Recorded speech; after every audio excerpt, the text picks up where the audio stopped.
Oh, shit. What up, what up, what up, what up, what up, what up, what up? Welcome to the trap. Appreciate y'all pulling up, whether y'all watching now or later. Appreciate you. Please remember to like, share, subscribe. We are at 500. We are trying to get to 1,000. You feel me? Appreciate you. Appreciate you. You know what I'm saying? Got a lot of topics.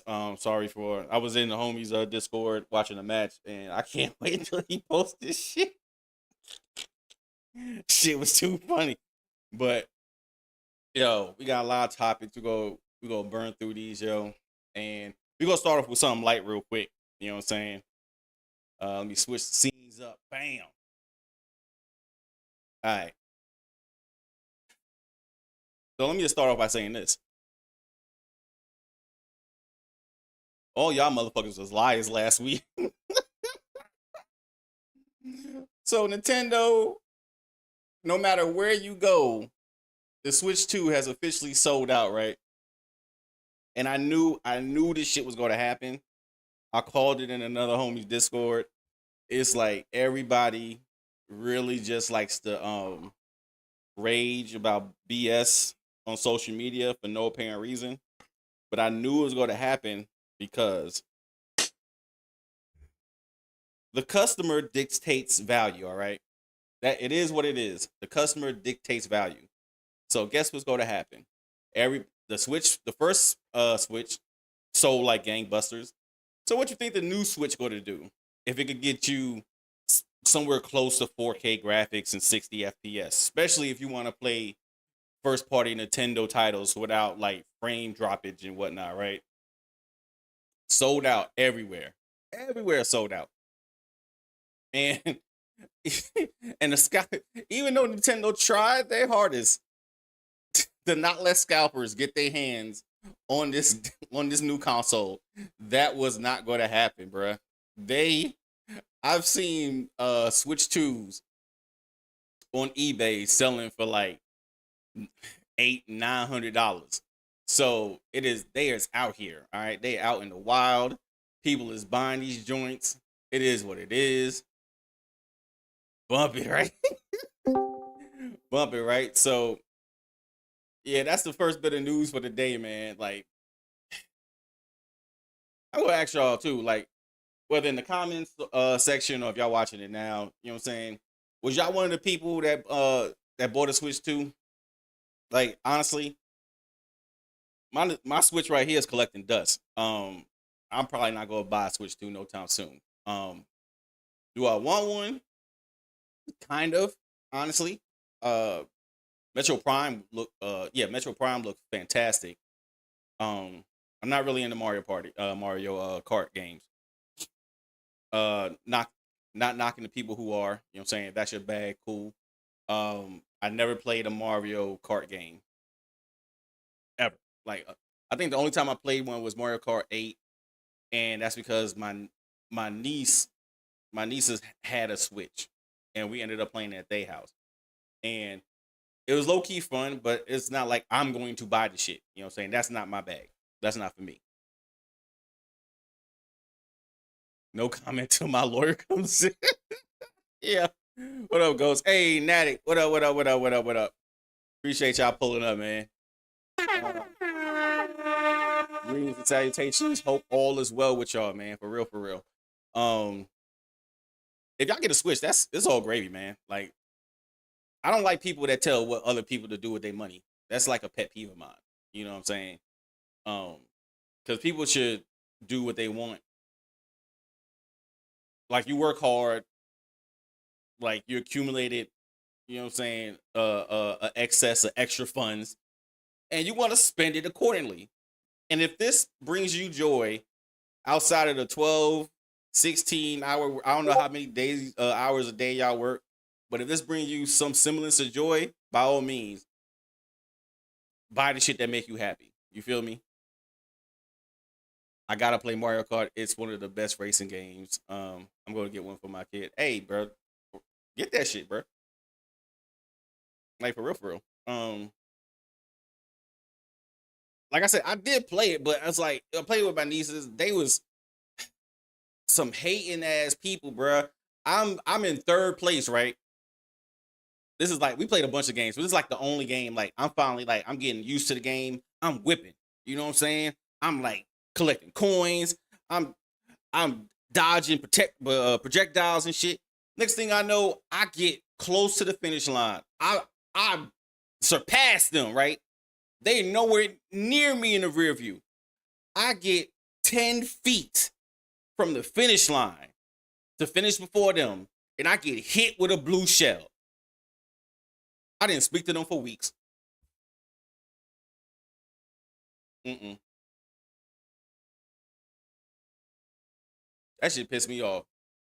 Like, bro, like that's like with a racing game, I could play a racing game because it's you know what I'm saying, cars, it's like just basic, right? Mario Kart got some got BS you have to worry about every 5 minutes. And bro, if I'm about to win, and I was in third, they was in like in seventh and eighth. They had no way of winning, had no way of catching back up. But all because you didn't want me to win or to get better than y'all in the rankings, I get hit with a blue shell. All right, all right, all right. I didn't speak to them for weeks, bro. That shit pissed me off. Bro. I was so mad. I was so mad. Mario Kart brings the dog out of you. I believe it because I was too upset.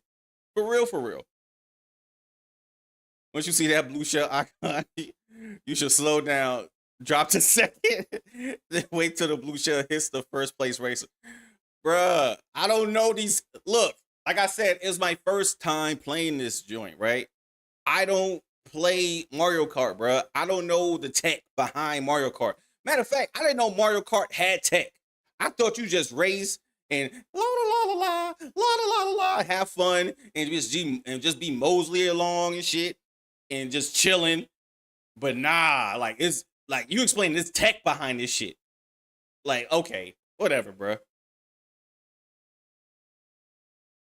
Did you try the 200? See, y'all explaining tech, bro, with Mario Kart. I never played the game, bro. I don't know what kart to pick. I don't know which one's the fastest. I don't know which character that actually goes with my play style. Hey, what is y'all talking about? Y'all explain this shit to a novice, all right? A newbie. I don't know none of this. None of this. I promise you, on everything I love, I know none of this. Like, I'm good, bro. I'm good. That just pissed me off, though. That particular shit pissed me off. 200cc is harder than is real driving. Mario Kart Tech and Lord Ghost Chris. See, I'm done, man. I'm done. Back to the point. Damn. Back to the point of how, and I think I said this a lot on this channel, right? It's a real disconnect between people who quote unquote game on Twitter and people who game in real life. Because I know a couple of real gamers in real life, and they don't do none of this console war shit. They don't do none of this facade that people put on the gaming spaces and shit. Like, people just want to play dope shit. If people got the money to spend money on dope shit, they go to spend money on dope shit. It's not like it's not like I don't know, like a soapbox for everybody to speak out their grievances or why you shouldn't buy something that makes you happy. That's what I got from this. And this just lets me know, like, I wish I could find, it was a couple of the homies on Twitter that I still follow that posted like the line in front of GameStop. Their pre-orders got canceled. Like, a bunch of this shit was happening everywhere. So that just let me know, like, all y'all saying like, nah, this too much. Nah, I ain't spending that much. Not for this shit. I still got my PS5. I game on PC. Stop the cap. Stop the cap. The same people that was capping probably the same ones that bought like 3 of them damn Nintendo Switch 2s and probably got them on eBay right now trying to flip their money. Let's call a spade a spade. So this shit was just funny to me. Um, we were starting off the stream with like the pod today with like some gaming related news. It's technically still a gaming channel. I haven't gamed on the channel in a minute. That's my bad. But I'm not making no promises.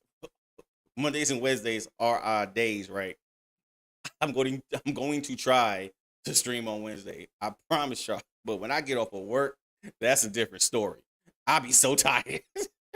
I don't even want to look at this PlayStation or none of this shit I got. Oh man, I wasn't standing in line. I registered on the Nintendo website. I told her she'll get it when she get it. That hey, understandable. Hey, what up, bro? Appreciate you pulling up, bro.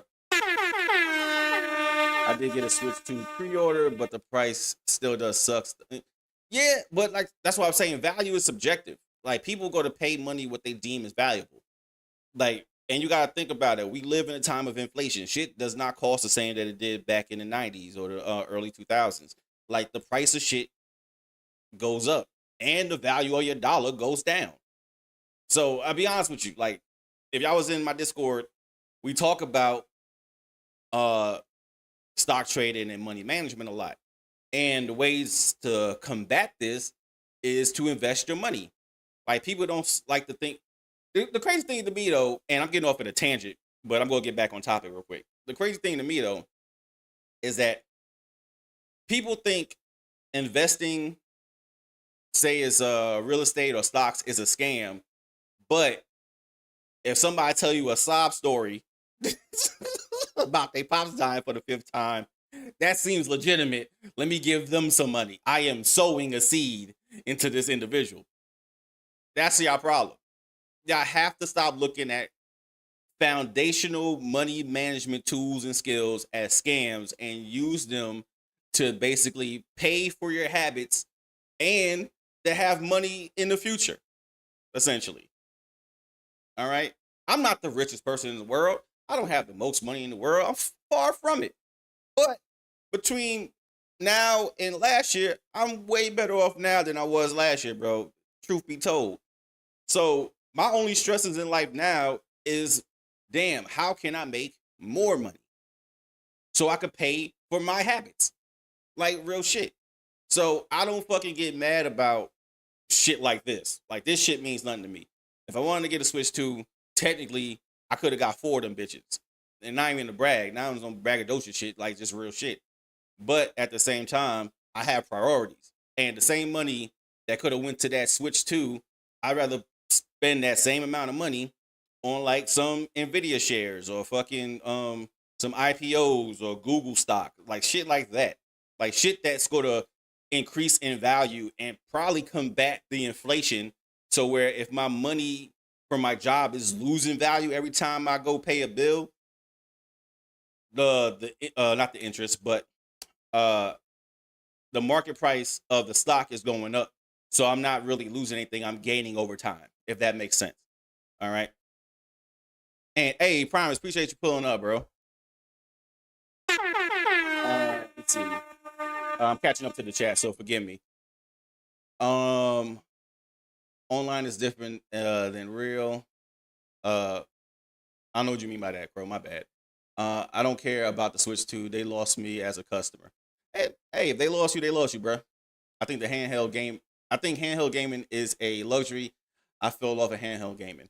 Um, and I can understand that. A lot of people are not in the handheld gaming. Me personally, I'm not in the handheld gaming no more.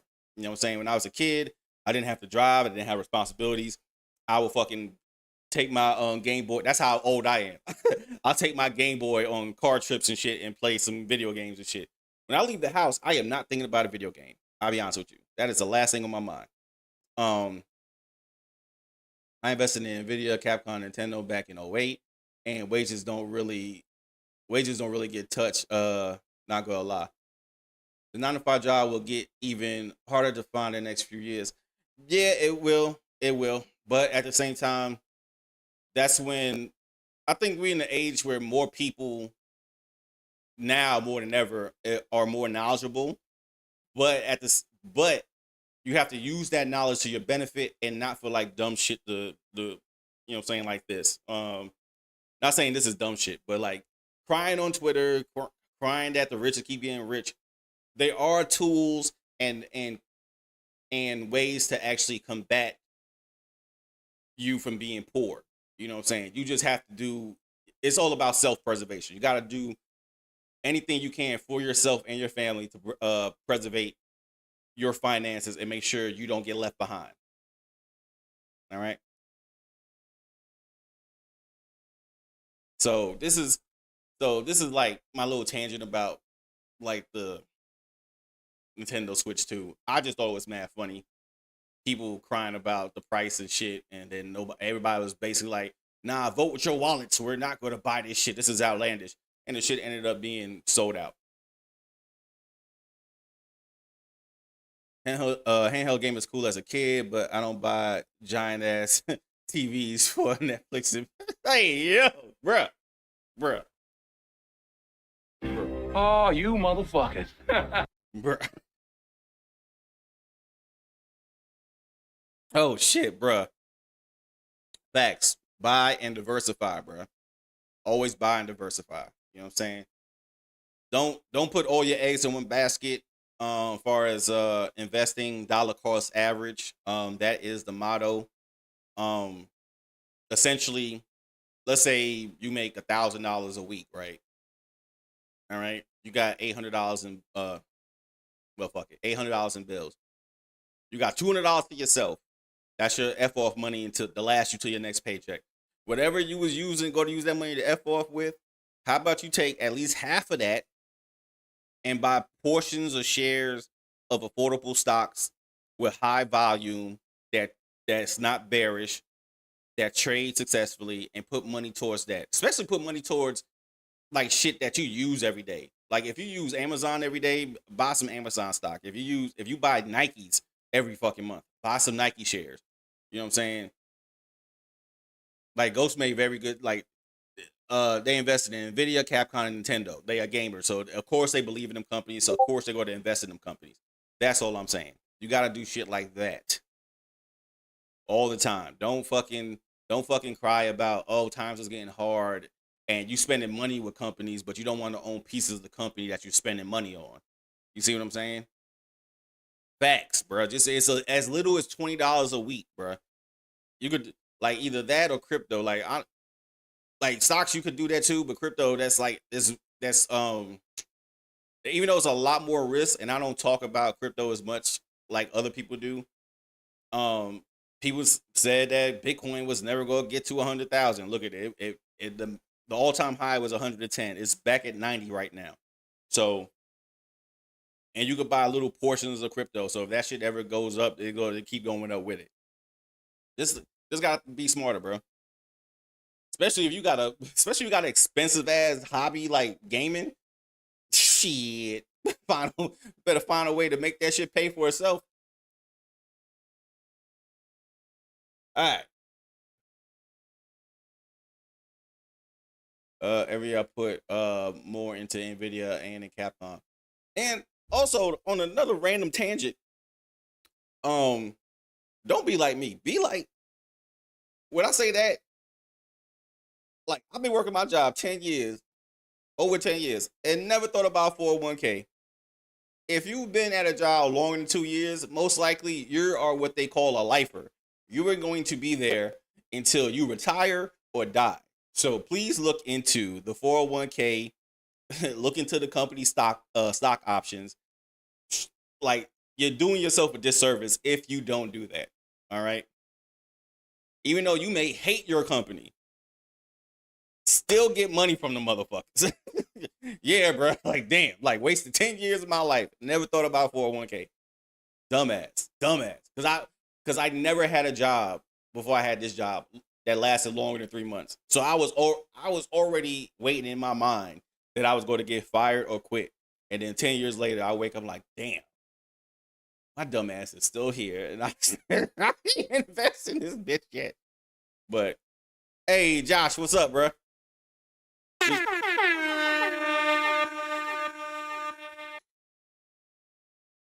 Said crypto was a scam outside of Bitcoin. You got shit. Don't buy no fucking Trump coin, bro. That's your problem. Bitcoin, crypto is not a scam. In my personal opinion, this is not financial advice. I would say Bitcoin, Ethereum, uh, uh, uh, uh, what's the other one? Crypto, Bitcoin, Ethereum, XRP, and it's another one called DA. DA is DAI. That's not going to gain or lose. That's technically a stable coin.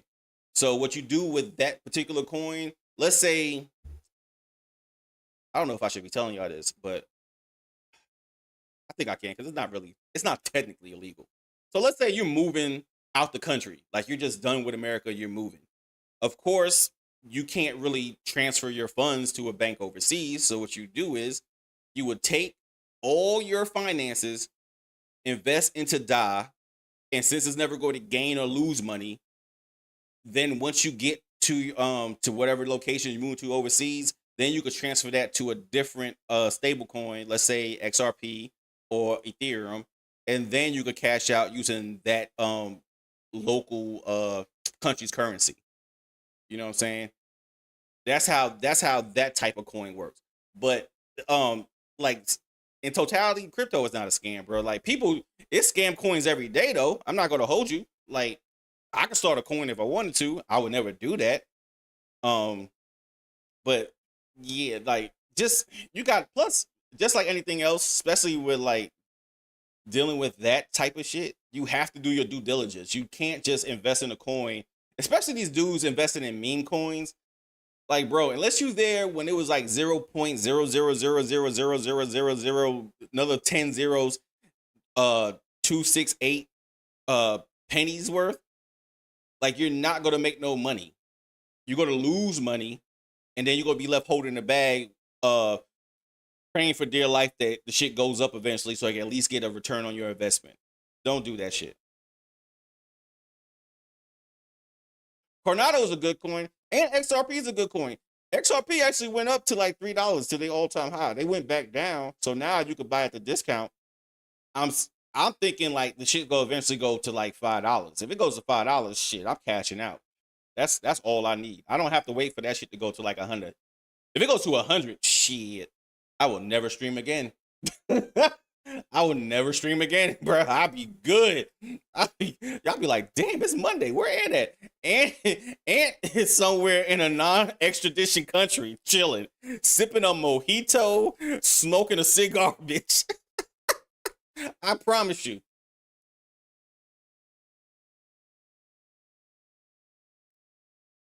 Exactly, promise. Buy coins that want to be currency. That's um that's going to end up getting is it DeFi? Like basically they're gonna be able to work with the banks. So some of them coins gonna be able to work with the banks essentially. Like XRP is one of them ones because they won a lawsuit against the Fed. So they now in a state in flux because they're waiting to see if they're able to be a stable coin. And then the Fed could use that. Because I'm gonna tell y'all right now, what's gonna happen with that, with crypto and in general, like the dollar is no longer backed by the gold standard. So now the US dollar needs to be backed by something. What it's backed by right now is a promise that we're going to pay you back if you spend a certain amount of money. That could only hold up for so long and shit. So that's why the US government themselves has bought billions of dollars worth of Bitcoin. All right. So once they have that in place, XRP is going to be the one to take off. I promise you. And when that, like I said, XRP take off, bruh, I will delete this channel. I'll delete my Facebook. I'll delete my fucking Twitter.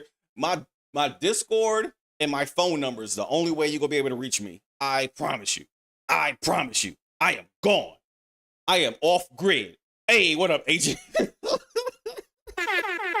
I am off grid. I promise you, bro. Y'all will never hear from me again. It will never be another piece of content on this fucking channel again. Let XRP. Let me wake up tomorrow and XRP is $5,000. The next let the next 10 minutes go by and I get a notification on my phone saying XRP skyrocketed to $5,000. Y'all know what y'all go to see? Y'all want to know what y'all go to see in the next 5 minutes if that shit happens?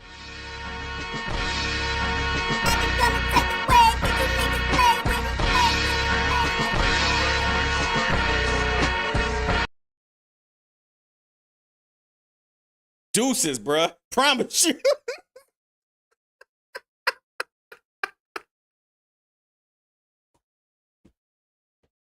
Promise you, nigga. That shit. I'm gonna be out this bitch. I promise you. You'll never hear from me again. Never. Yeah, so if you got 200 XRP, just leave it. You know what I'm saying? I always say too, like, invest money that you don't need. Like, that's the problem with a lot of people. A lot of people treat crypto and particularly stocks like scams. Like, yeah, this is a get rich quick scheme. No, there's no such thing as a get rich quick scheme, because if that was the case, everybody would be rich quickly. That shit happens over time. It accumulates over the amount of work you put in and the knowledge you're willing to attain to receive such finances. So always do dollar cost average. Always keep money that you're willing to say, okay, instead of buying a bottle of liquor this week, or if you're in the tobacco or weed or whatever your vice is, instead of buying that shit this week, let me put that same amount of money into stocks or crypto and just have it sit and don't even think about the shit no more. I promise you, bro. You do that shit over a couple of months, like that little $30, $40, $50 at the end of the year going to end up being like probably an extra 10 racks that you didn't have to fucking work hard for and shit, because the money is working for you. You see what I'm saying? Facts, bro. Facts. Stocks is not overnight. Like, everybody who like don't everybody keep where people get wrong at for everybody, bro. Like, how these everybody get the I'm stammering, my bad.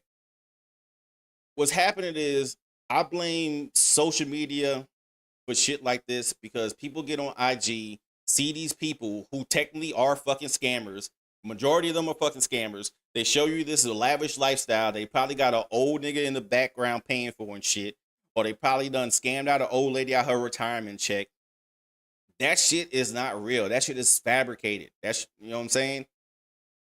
People who actually like do they due diligence, invest wisely, and have a 10 to 15 year play, they will actually see the fruits of their labor, and they will have shit to show for it. Like, really, like, people with real, like, everybody I ever met with real money don't have no fucking money phone. They don't drive no fucking Maserati. They be the low key bum ass nigga you would never think about, and they be living in a penthouse with like butlers and shit. Like, real talk. And I got the type of job where I actually seen this shit. You know what I'm saying? I install cable basically. So I go to all different type of people houses, from the trap house to the penthouse and everywhere in between. And I have seen people that's in a trap house with $100,000 car in their driveway, but don't got two pennies to rub together. But I also seen somebody that lives in a penthouse that drives a fucking Mitsubishi. You feel me? So it's like, don't let social media gas y'all like, oh man, I ain't doing as much, and like that shit can make you depressed, bro. Promise you, bro. Don't let that shit get y'all depressed or off y'all square. Work hard every day. The little bit of extra, invest that shit, and then if you got a little more extra, then buy your fucking your Switch 2s and all this other shit. Like, that's on y'all.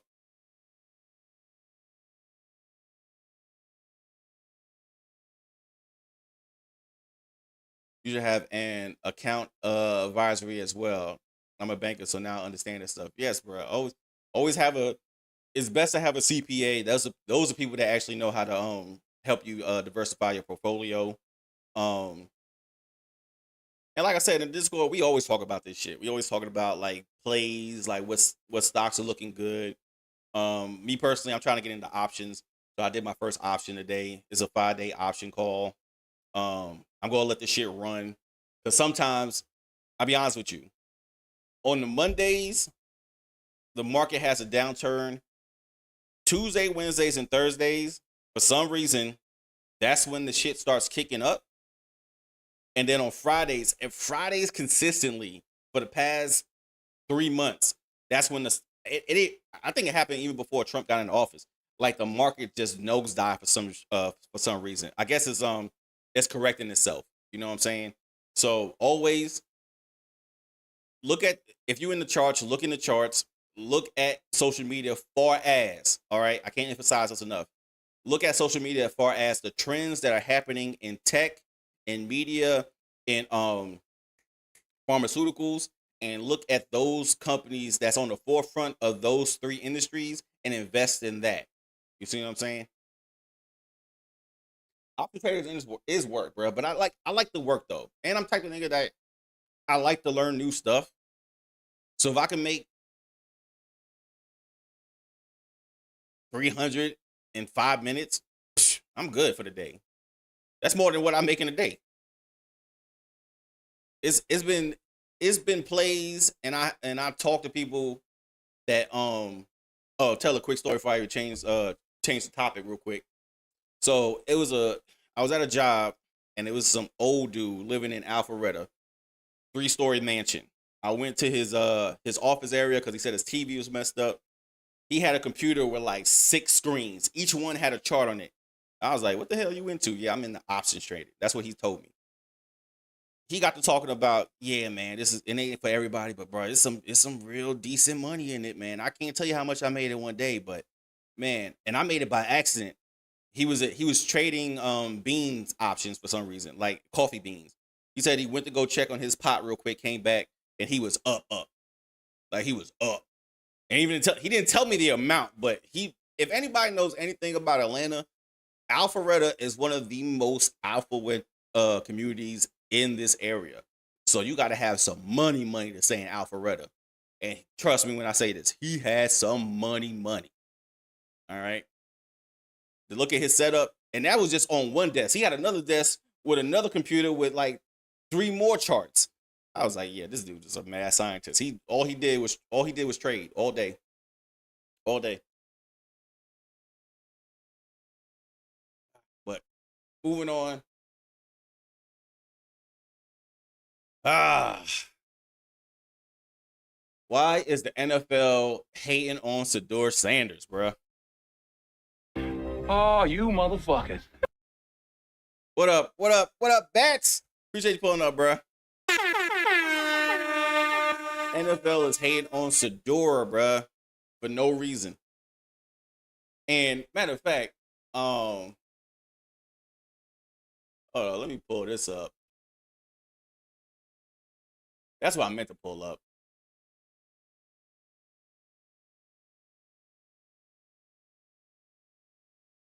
All right, so we see the first. I got the picks up here for the first 3 picks.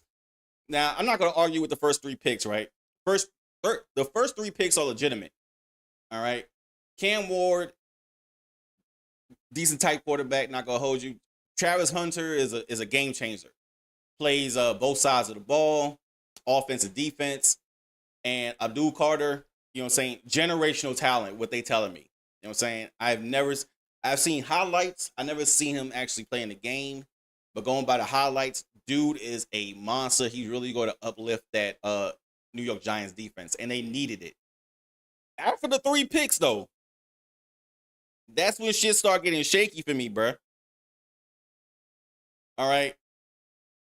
You get an offensive tackle for New England.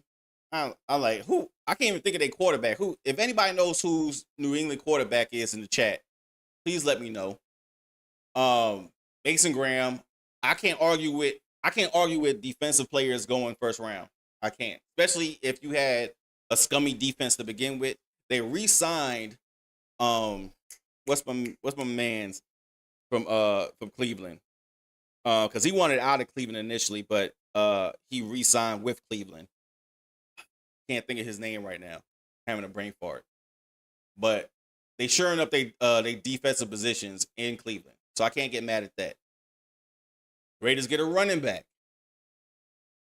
Mac Jones. Oh, he a bum. Mac Jones a bum. But you have to deal with him because guess what?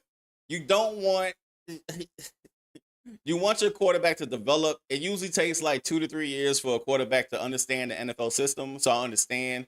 Uh, Mac Jones low key was cooking his first year. He had like a suspect sophomore year, if not terrible. Maybe his third year he could show improve. Um, so that makes sense for them not to get a quarterback. No, not I don't mean the quarterbacks for the Browns. I'm talking about the defensive end. Um, Miles Garrett. That's what's his name. Miles Garrett.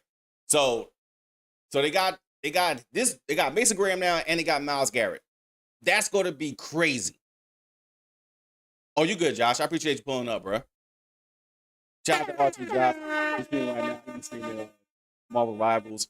You know what I'm saying? Crashing out. If you want to look at some good crash out sessions, go check out Josh streams. He has some epic ones. For real, for real. I'm gonna pull up right after the stream too. So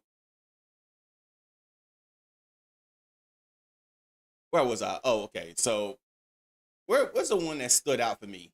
Teams that needed quarterbacks. I I'm a Hawks fan. Not Hawks fan. Excuse me. Falcons fan. I know we wasn't gonna get no quarterback. We got a type decent rookie quarterback. He should have a better sophomore year. So okay, I'm not going to be mad about them drafting a edge rusher. All right, we need that on defense. We had like I think the top 5 quarter combos in the NFL. So we definitely need to secure the front four. So that was needed. Um, Seattle, Tampa Bay, Denver. His this the one that pissed off Stone. Like why? Like Shedeur should have went to the Steelers. Honestly, I think he should have went to. I think he should have went to the Steelers. I don't know why the Steelers did not get him. I don't know why Shedeur didn't go in the first round. To be honest with you, but he should have went to the Steelers at least. I know Stone was in that motherfucker Discord hot. I'm not even gonna hold y'all. that he got Green Bay getting a wide receiver, and then the next Giants got Josh Dort.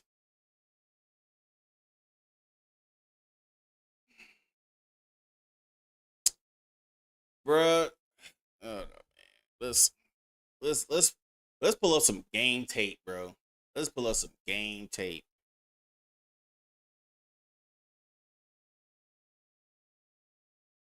Let's pull up some game tape, bro. Is he Dark. let's- now? I'm not mad at this though because people say they were showing shit that he did in the combine, but I was watching this shit. I'm like, bro, was low key cooking though, bro.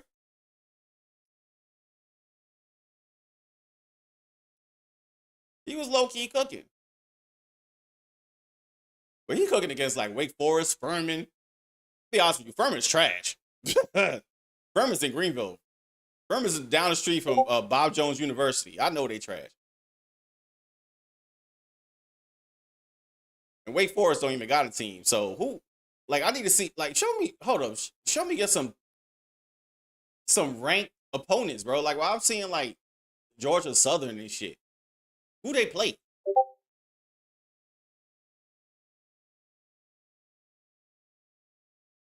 Only football USA I ever seen was a young. Oh my god.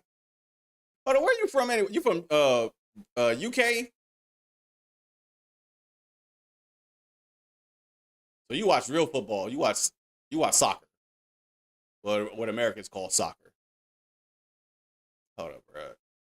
Yo, why? See all these highlights I'm seeing of like non-ranked teams.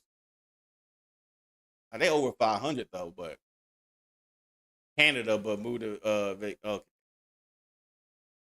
Canada, boy, Bermuda, Vegas, then UK now. Okay, okay. Oh, so you know what's all the fuss about? Gotcha. Okay, here we go. LSU. All right. Now honestly,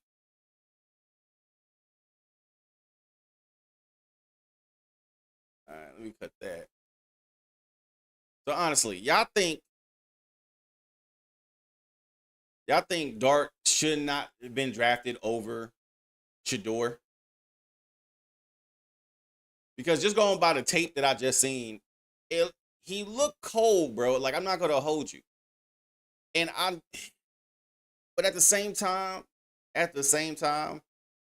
we know why like Shedeur dropped to like the 5th round, bro. Like, I don't want to say it, but it's probably an underlining racial component to it. Because they be damn if a black dude come into the league confident in his skill set. Because his pops was the same way. His pop said, "Yeah, I don't have to come to your OTA, not OTA. I don't have to come to your combine because I know I'm not going to drop that low anyway." And he didn't. Like, he was drafted he was a top 5 draft pick and cooked. So the apple don't fall too far from the tree.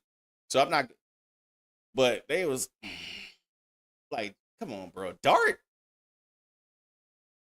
really?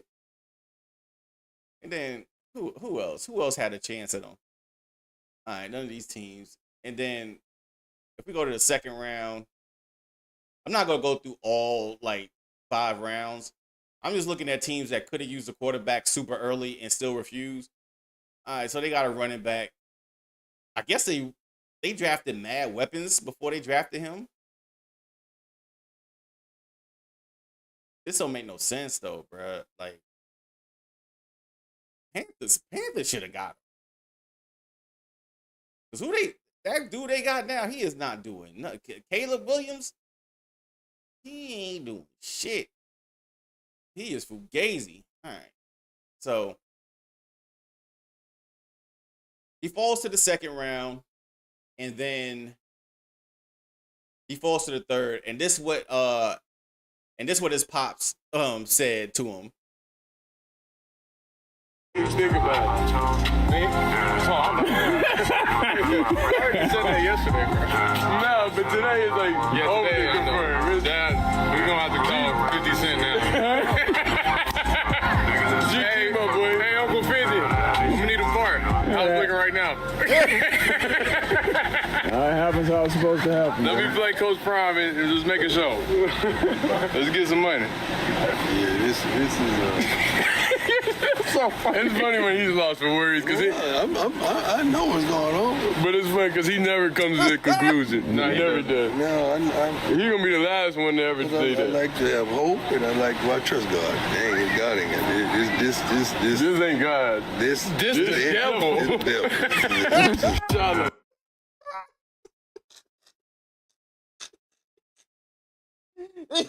Shit. He said, "This ain't God. This the devil." So he know what's going on. They like, and come to find out, like, Shedeur missed a couple of some pre-draft training sessions with certain teams. I think it was like a rookie game where they could display their talents. He didn't take part in none of that shit. And basically all the bells and whistles and all the hoops and hurdles you gotta jump through before they actually bring you on the draft night. Like, he didn't take part in none of that shit. People been saying it's his fault that he fell so low in the draft, but at the same time, if I'm the type of dude to think, if you know your value, right? Why I gotta put on this like show for y'all? Like, y'all know what I can do. Y'all seen the game tape. Y'all seen me running for my life in Colorado. Why I gotta do all those extra shit?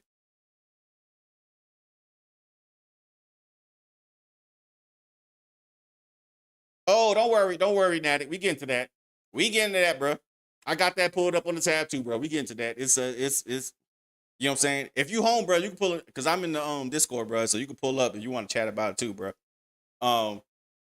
But yeah, like this shit right here didn't make no sense to me. And this is like the first time I seen like Coach Prime like actually lost for words. Like, he's really thinking about all the actions that he done to like hinder his son's progress? Because you could tell he loves his kids, bro. Like he has them like competing against each other as far as like ranking systems and all that shit. But that's how he raised his kids, bro. Like he just had his head down. He's trying to smile. It's a damn shame when your kids got to build up your confidence and your pops is Coach Prime, bro. Nothing but high energy. That's how I know he raised them kids right, bro. Like when he couldn't smile, them kids are smiling for that man, bro. Hey, bats. Hey, bats. Hey, bro. Hey. That's a fact. That's a fact, bro. Ain't nothing but a high class auction right now, bro. Like, because it's NFL owners still has this sense of superiority that I'm paying you boys to be out there on that field. And y'all got strong backs and y'all go run for me, you go jump, and you gonna make daddy his money. And I don't want you smile and think you bigger than the program, boy. That's basically what it is.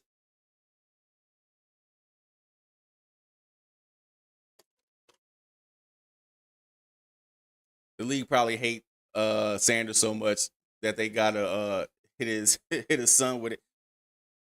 Probably so, bruh. Because Deion Sanders had succeeded in every stage in life.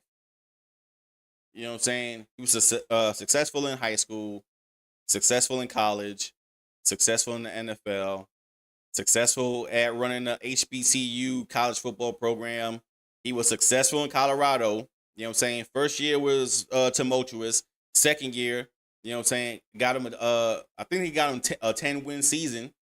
Now, even though that bowl game I see them in, they stunk up the joint. Like I said though, like they don't have an O-line. And he said that shit for years. Like he wanted to play when he was coaching at Jackson State. He was like, give us like 2 or 3 years. Let us build the O-line up because we know how these power division schools are. They got bulky O-lines. We do not have the personnel for that shit. But if we had the type of capital that those bigger schools got, then yeah, we could shore up the O-line, and I can promise you, our team can outperform any team in those power conferences. You know what I'm saying? And he didn't. I don't know if he's seen the writing on the wall. I don't know if he didn't believe enough in that program to wait around to see if he could get that type of talent there. He probably could in hindsight because now these schools just straight up paying these players. They paying them bags. So shit, he couldn't he probably could have just cut some checks for some damn 300-pound old lineman to protect his son. You know what I'm saying? Or protect the next quarterback that he's got coming into that school. For real. Successful music must be the money. Yeah, niggas was wild in the 80s, bro. Niggas was wild in the 80s. No, not the 80s. That was the 90s, but niggas was wild, bro. That shit was wild.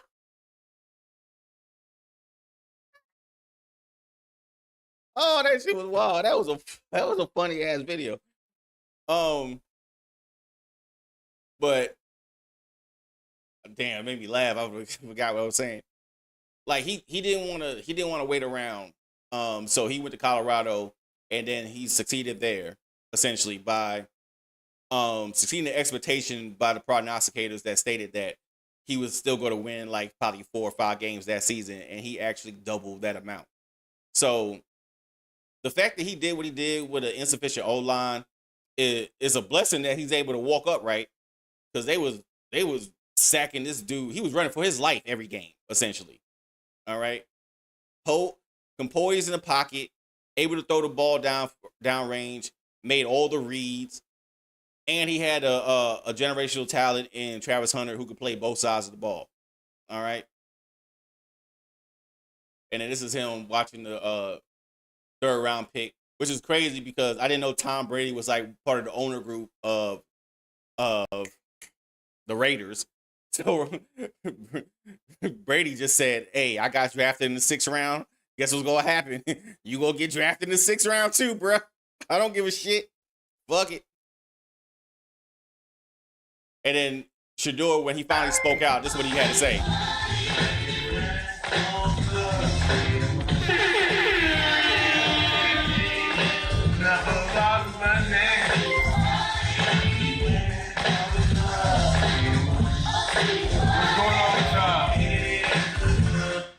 What's going on with y'all? What's up with y'all, man? So shout out to this stream, bro. Of course. God don't make mistakes. We got faith in God no matter what. Whatever it is.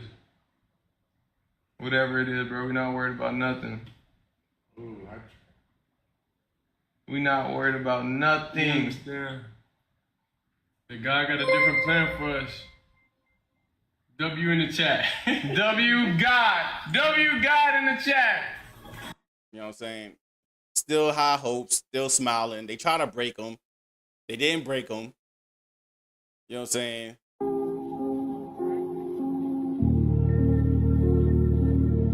And it's crazy, like, if you look at this right here, like, his pop's trying to comfort him and stuff, but his son has his swag, though. He's still smiling. He's still happy.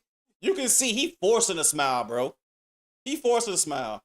I'm done. It's your fault. It's your point, too. Dead. Don't blur me out. Then we would get some figures.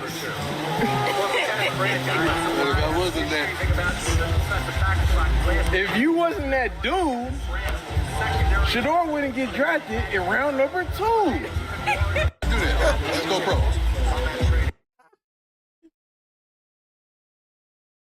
He just showed up and put a foot on everybody. Exact. Basically, bruh.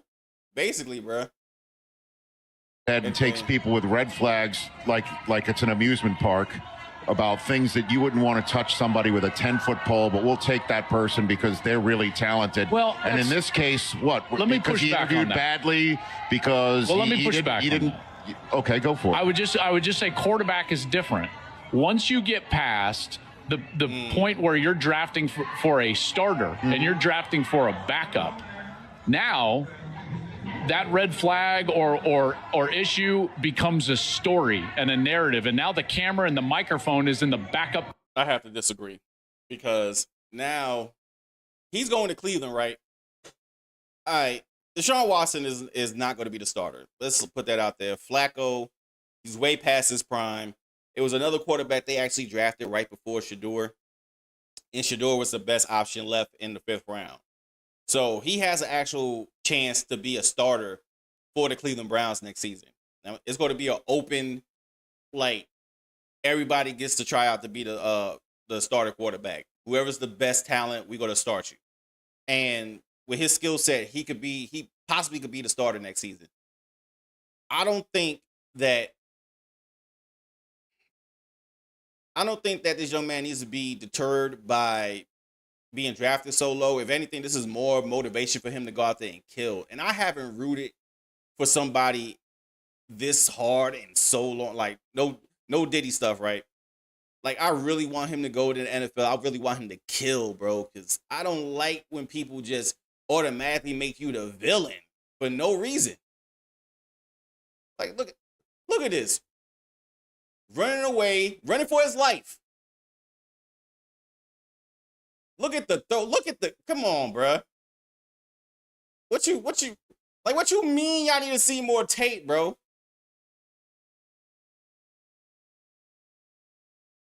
Well, it wasn't a perfect enough spiral for you? Look, he didn't have an O-line. He's running for his life. Usually a quarterback is a set 3 snap count in their head. Like, they have 3 seconds in the pocket on average to make their reads and get the ball out. You know what I'm saying? He didn't have 3 seconds. As soon as the ball snapped at 1,000, boom, he had to take off running. He was able to evade capture, off balance, throw over the defender, hit the numbers, and then old boy made the right play. You know what I'm saying? Like, come on, bro. What are we doing? And then I know everybody don't agree with Stephen A. Smith too much, but Stephen A. Smith even said, someone just texted me this message, and they are absolutely correct. This is a bad look for the NFL. This feels like Kaepernick level collusion. If and this I don't think not enough people are talking about. It probably was a cabal against Shedeur Sanders this entire NFL draft, and the Cleveland Browns was the only ones that said, you know what, bump it. Somebody gonna have to take the bullet. It might as well be us. We don't necessarily have to even play him. We could just say, hey, he didn't work out in training camp. You know what I'm saying? He came in overweight. They'll make up some lie about him, whatever. But I can tell you right now, you know, because HBO every season has the Hard Knocks, Hard Knocks, right? The program that showcases an NFL team during the preseason. And I can almost guarantee you it's going to be the Cleveland Browns this year. And people going to end up looking and watching that. That's going to be the highest rated Hard Knocks in history. That's what's going to happen, bro.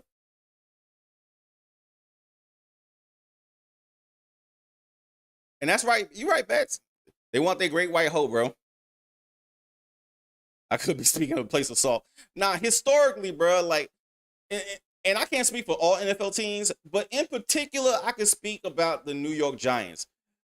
The New York Giants have a set prototypical quarterback in their mind, and they have been drafting the same bland white guy for the past umpteen years, bro. Ever since Eli, bro, before Eli, they've been just getting that same typical bland ass quarterback. And all because Eli was able to win you 2 Super Bowls didn't mean that Daniel Jones is going to do the same shit, or whoever was the quarterback this season. Before, matter of fact, y'all cut Daniel Jones and brought another bland ass white dude in there. Like, I think now they got Russell Wilson. He's a giant. But how long is that going to last? That would have been a perfect scenario for Shedeur. You know what I'm saying? Have a veteran quarterback teaching you the ropes. He's on his way out anyway. You know what I'm saying? You're going to have a phenomenal defense, hopefully. And at least by not this year, but at least by next year, you have somebody who could fill in that role as your franchise guy, who can play under pressure. They didn't do that shit. They drafted this bland ass white dude. Going by the tape, he looks good, but a lot of quarterbacks in college look good until you get to the NFL. And you know why? Because defensive ends wasn't running a 40 and fucking 3.9 in college. In the NFL, they all run the 40 at that time. They fast as shit. You got to be able to speak the vernacular. You got to make your reads quick. You got to get the ball out the pocket quick. And we in a not a tradition. We are in a phase in the NFL right now where mobile quarterbacks are now becoming the norm. If you're not Lamar Jackson, you at least can get out of trouble. Look at the quarterbacks that's won the Super Bowl lately. Jalen Hurts, Patrick Mahomes. These are quarterbacks who not necessarily just running out the pocket just to run for 15, 20, 30 yards, but they are running to get out of trouble to get better yardage down the field.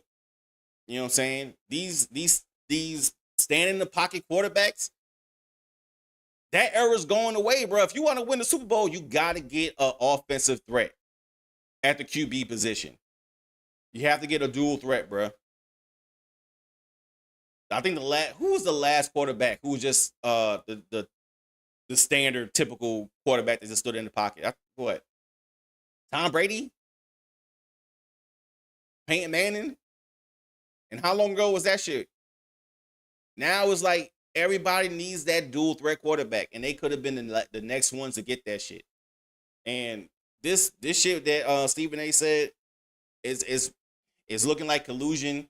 I don't know what the NFL is going to do, because it's not right, bro. It's just not right.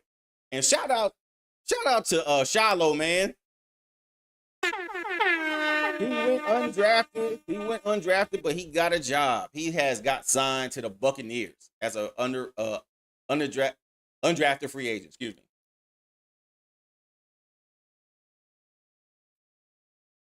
So LeVar Ball walked so the Sanders family can run. You know what I'm saying? Got both his kids in the NFL. So shout out to them. And this And this was I was talking about earlier. All right. Have. Now it costs a lot of money for these venues, for to pay these people to come associated, to pay the people to come out. It costs a lot of money to get it on TV and everything. So what better way to get the people to watch the second round, third round, and fourth round of the draft? You tell me.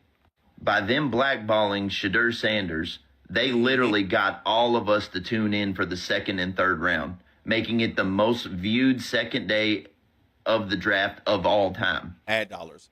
Shedeur Sanders knows this is happening, and that's why he's not upset by any of this. He's going to be given the sweetheart deal of a lifetime by whatever team he goes to, and especially it's going to be doubled or tripled by Nike. But what better way to get the whole country to watch night 2 and 3 or whatever of the draft than to blackball him because he is the one player that we wondered what pick he was going to go? Please tell me I'm wrong about that. Okay. All right. So that was my conspiracy theory. And I'm glad I found this video. I scrolled enough on IG to find this video. So it wasn't that the QBs ahead of him was better than him.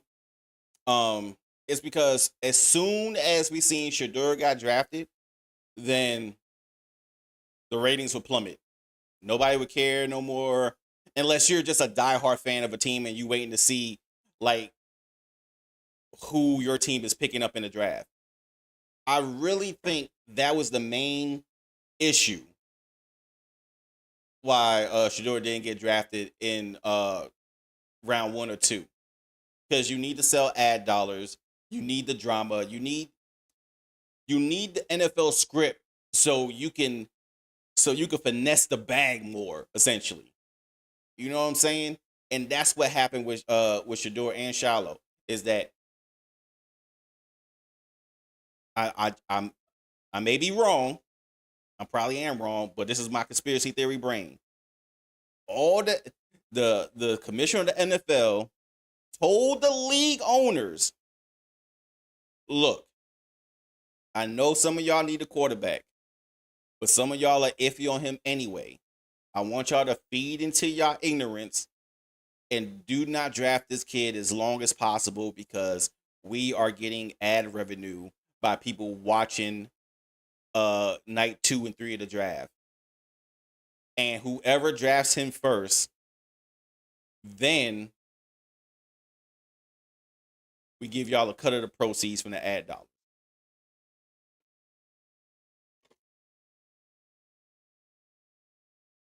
Because even though Cleveland needed a quarterback, because Deshaun did not his play as soon as he went to Cleveland did not constitute that $200 million he got.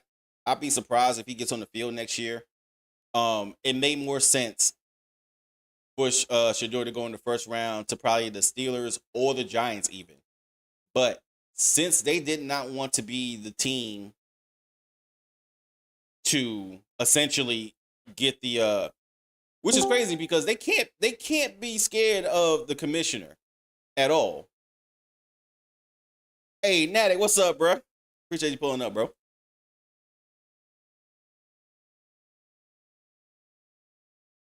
Natick in the Discord right now. But if he's talking, I can't hear you. So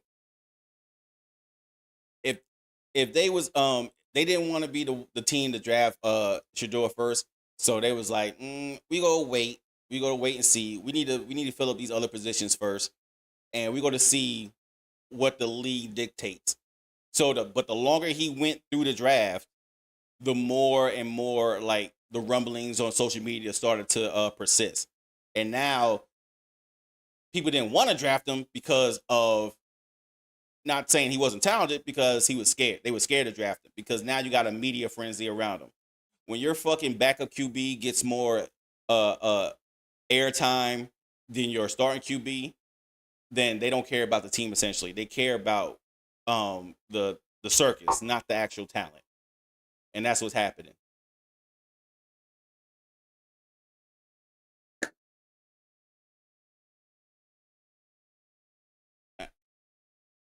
But yeah, I don't understand it though. Like this makes so much sense to me though. Like I'm glad I actually seen this when I was scrolling, because that's the only reason I can see why they would draft him so late. because he was, as far as the QBs that got picked before him, he was way more talented and had way more composure in the pocket compared to some of these other guys. And he had to do more with less. So imagine you get him an actual O-line. What? That shit would have been legit. All right. So this is the prank call that happened. All right. This is my first time seeing this. I have never seen this. Matter of fact, I'm going to refresh because I want to start it from scratch.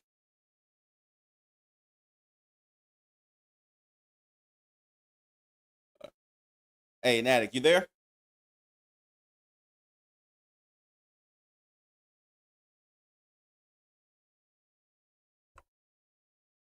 Hold up, y'all. My bad.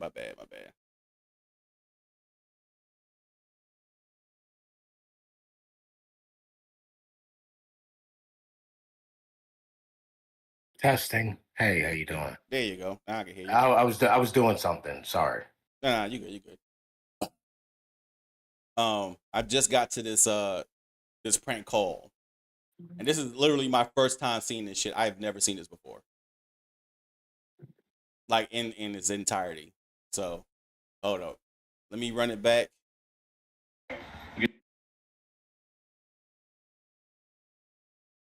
And let's see what he say.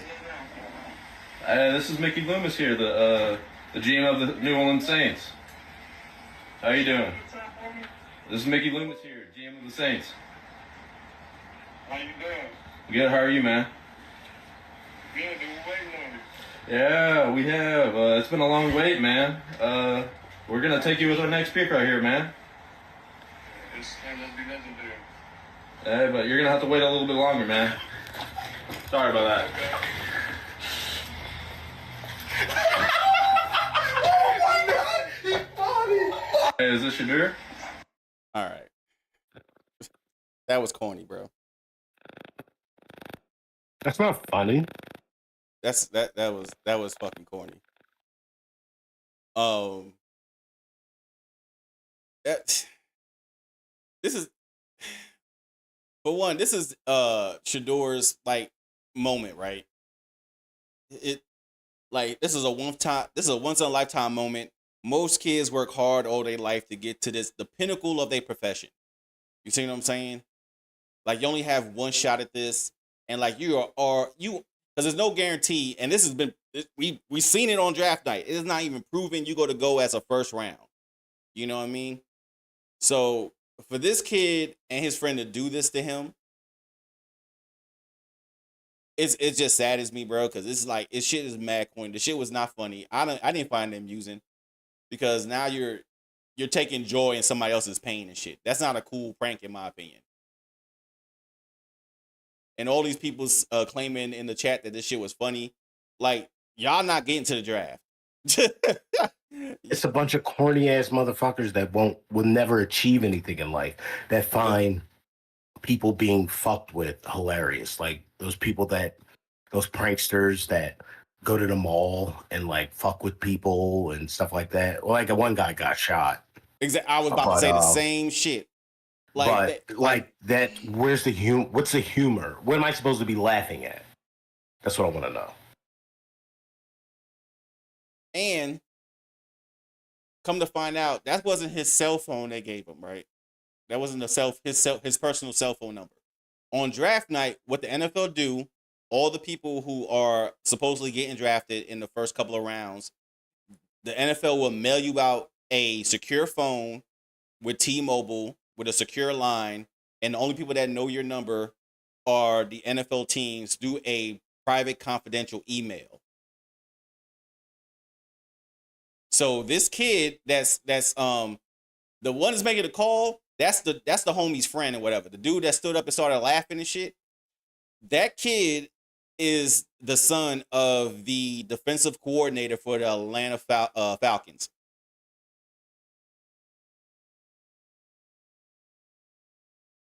So he basically got into his pop's computer, seen the confidential this little chomo right here in the gray hoodie. Got to his pop's computer, seen that shit. Wait, It was a prankster Bats who got shot doing like one of them punk videos or whatever, one of them punk prank videos. It made the news and everything. And you would figure people would learn from then, like stop pranking people in real life. Like especially like those type of pranks. Like it's a dude that walks around. I forgot the dude's name. I'm not even gonna shout him out if I did. He like if you go into the grocery store with your girl or some shit and you be like, yeah, your girl got a fat ass. And then you'd be like, what you say, bro? Like, and then he put his hand on his hip showing his firearm. Like, bro, that's not funny, bro. That's not a funny prank. That's a good way to get shot. It is. Exactly. Like, because you're gonna do that shit to the wrong person or the right one. Is that's what you're looking for? You're looking for a one-way ticket to the afterlife doing that shit. So yeah. The rumor, well, actually is it says rumor here, but it's actually been not it actually been I forgot the word I'm looking for.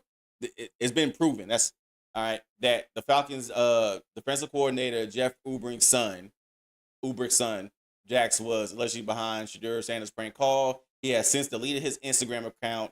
Sanders' private number was only given to NFL executives. All right, and then they showed the prank video again. But yeah, he was on IG, and people was really like probably was sending this kid death threats and shit. You know what I'm saying? The one that's making that stupid ass face right here.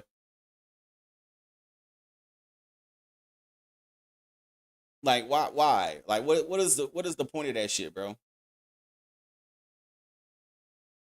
Like you like we in an era, man, where people do a lot of shit for like likes and views and shit, and don't take in consideration people's feelings or like the destruction they can cause somebody's livelihood by doing these type of pranks. That shit is not funny. That shit is not cool. So he was pranking to shoot them for a response.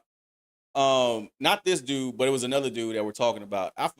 It's like it's a whole bunch of different pranks, bro. But the dude in question, like, what did he do, Natty? What type of prank did he? What kind of prank content did he do? Or you have no idea? What kind of prank? Who does? The dude that got shot. What kind of prank content did he do? He just fucks with people at the mall Okay. or out in public. He's just one of those, just guys that messes with people. I don't understand why he does that. Mm. Yeah, there's I'm just looking. YouTube prankster gets shot at all. Yeah, I don't know the dude's name. Bats. They quit the guy though. They quit. Yeah, they had to, bro. Dude, like your life is already. You're like a DoorDash driver. Not to say there's anything wrong with that, but you're like, fuck, I gotta go in this mall, pick up this food, drive around with these crazy people. And a guy comes up to you fucking with you. Like you're already not like in a good zone. No. Especially if you're working. Yeah, there was all those young dudes it's like goes to the hood to do something and they always say, hey, you wanna pop? And they're like, what? And then they pull out a soda after going back and forth to people for a bit. I've seen those, and that shit's stupid too. Like that shit's not funny either. Like, bro. No, these people, they ain't the same people that pranked Shedeur. This was like a college kid whose father was the defensive coordinator for the Falcons. So he got his number off his pop's private email that was sent to him directly, because when you get on draft night, the people that gets that email are associated with the organization. So that means the GM, defensive, offensive coordinator, and the head coach, essentially. You know what I mean? So those are the only people that has the draftees' numbers. So they the ones that make the call. They be in that war room, like breaking down the footage. You know what I'm saying? The best example I can give, if y'all ever seen the movie Draft Night with Kevin Costner. No, I heard of that. I heard it's good.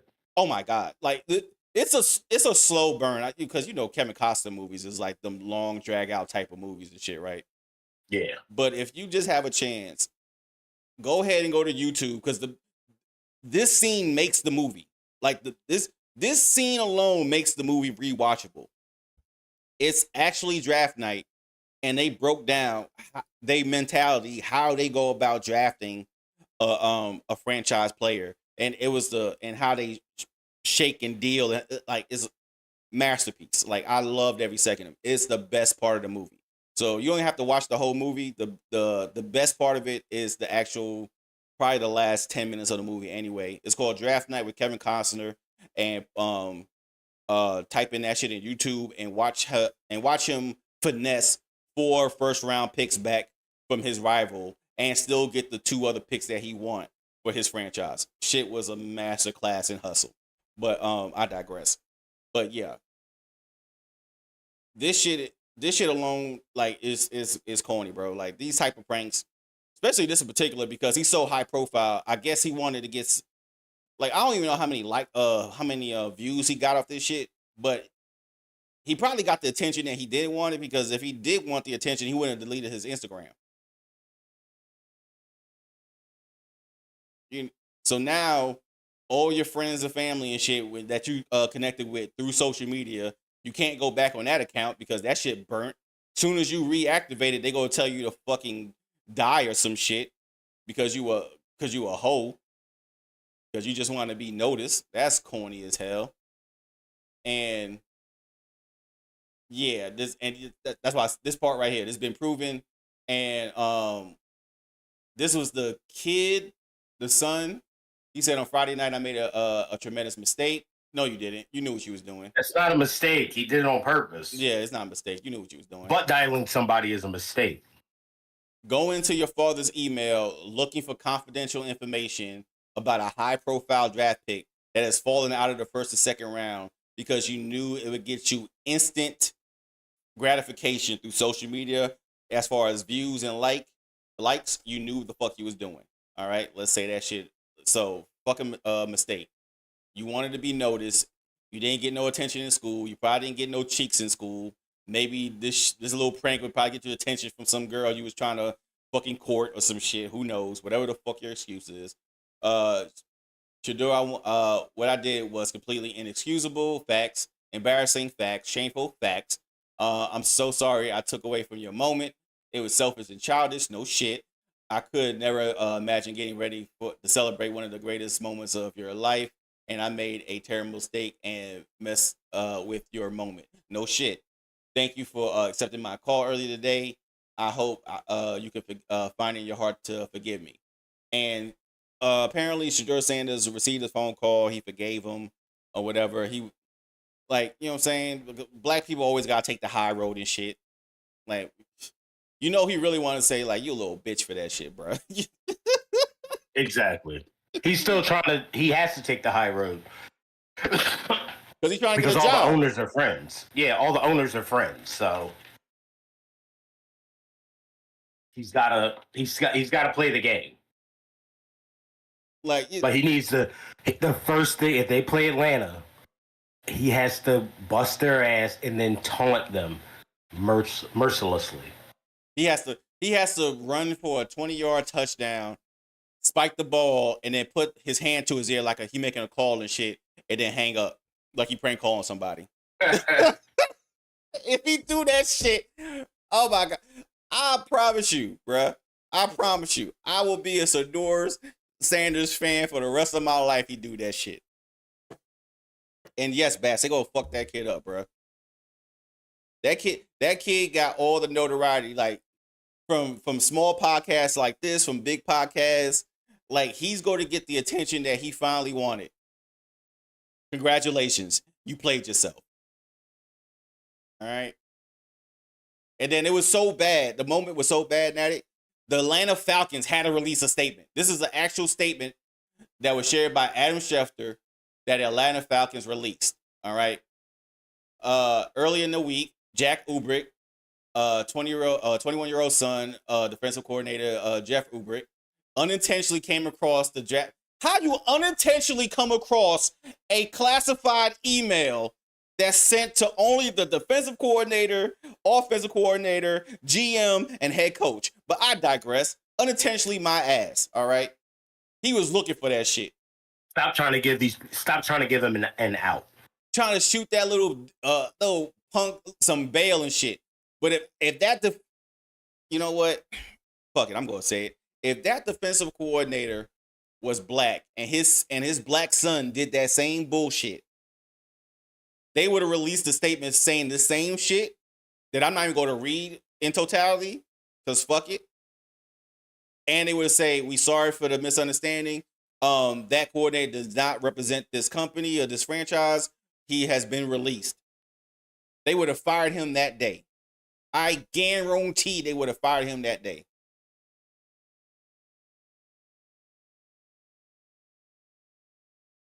Because now when the season starts, and I don't know if Cleveland and Falcons are on the schedule because they play in different divisions. But if they play each other, guess what's going to be the talk of that whole press week?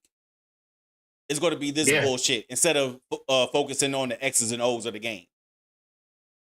So now you got a distraction, which what you don't want as a head coach. Or as a rookie player going into the game. You know what I'm like saying? You just want to focus because they're never going to stop asking you about it. They're not going to ask about, hey, what you think about Cleveland's defense or what you think about their new offense with their new starting QB, Shedeur Sanders. They going to be like, yeah, we know y'all play Cleveland next week. Do y'all think that prank phone call has any effect on the emotional severity of the game? Do you think you have to bring an extra edge because now Shedeur's going to have that on the back of his mind playing y'all? And like, damn, bro, I just kicked the game-winning field goal, bro. I just scored the game-winning touchdown. Why do I care about a prank phone call? Yeah, he didn't have it on his mind until they said something. Exactly. His focus is the game. Like, come on, he's Deion Sanders' kid. Deion has raised him to know when to be in the game 100%. And when it's that time to start prepping, you don't let anything get in your head. Especially some people trying to get sound clicks. Everybody's trying to get attention on social media. The fake journalists. I sound like Trump. Fake news. The journalists that have no integrity. I'll say that. They just care about because money isn't in real news. Money is in, salacious clickbait. Shit. Yeah. So, they're going to play that. The kid looking for. How old is that? First of all, how old was the person that made the 21? The call? He's not no kid. He's a grown all right, man. Not a kid then. He a grown ass man. Like, he needs the. I don't understand how they're not gonna let his pop go. He can't control the team. If you can't control your family, how I expect you to control the defense? That's what I'm looking at as an owner. Bro, you don't even got your kids in check, but you expect me to believe that you could get this fucking defensive line in shape and listen to what the fuck you got to say. Or imagine this, right? First OTA, and that defensive coordinator say something to a DB that he don't like. Like, bruh, did you come at your kid this hard when he made a prank phone call? Yeah.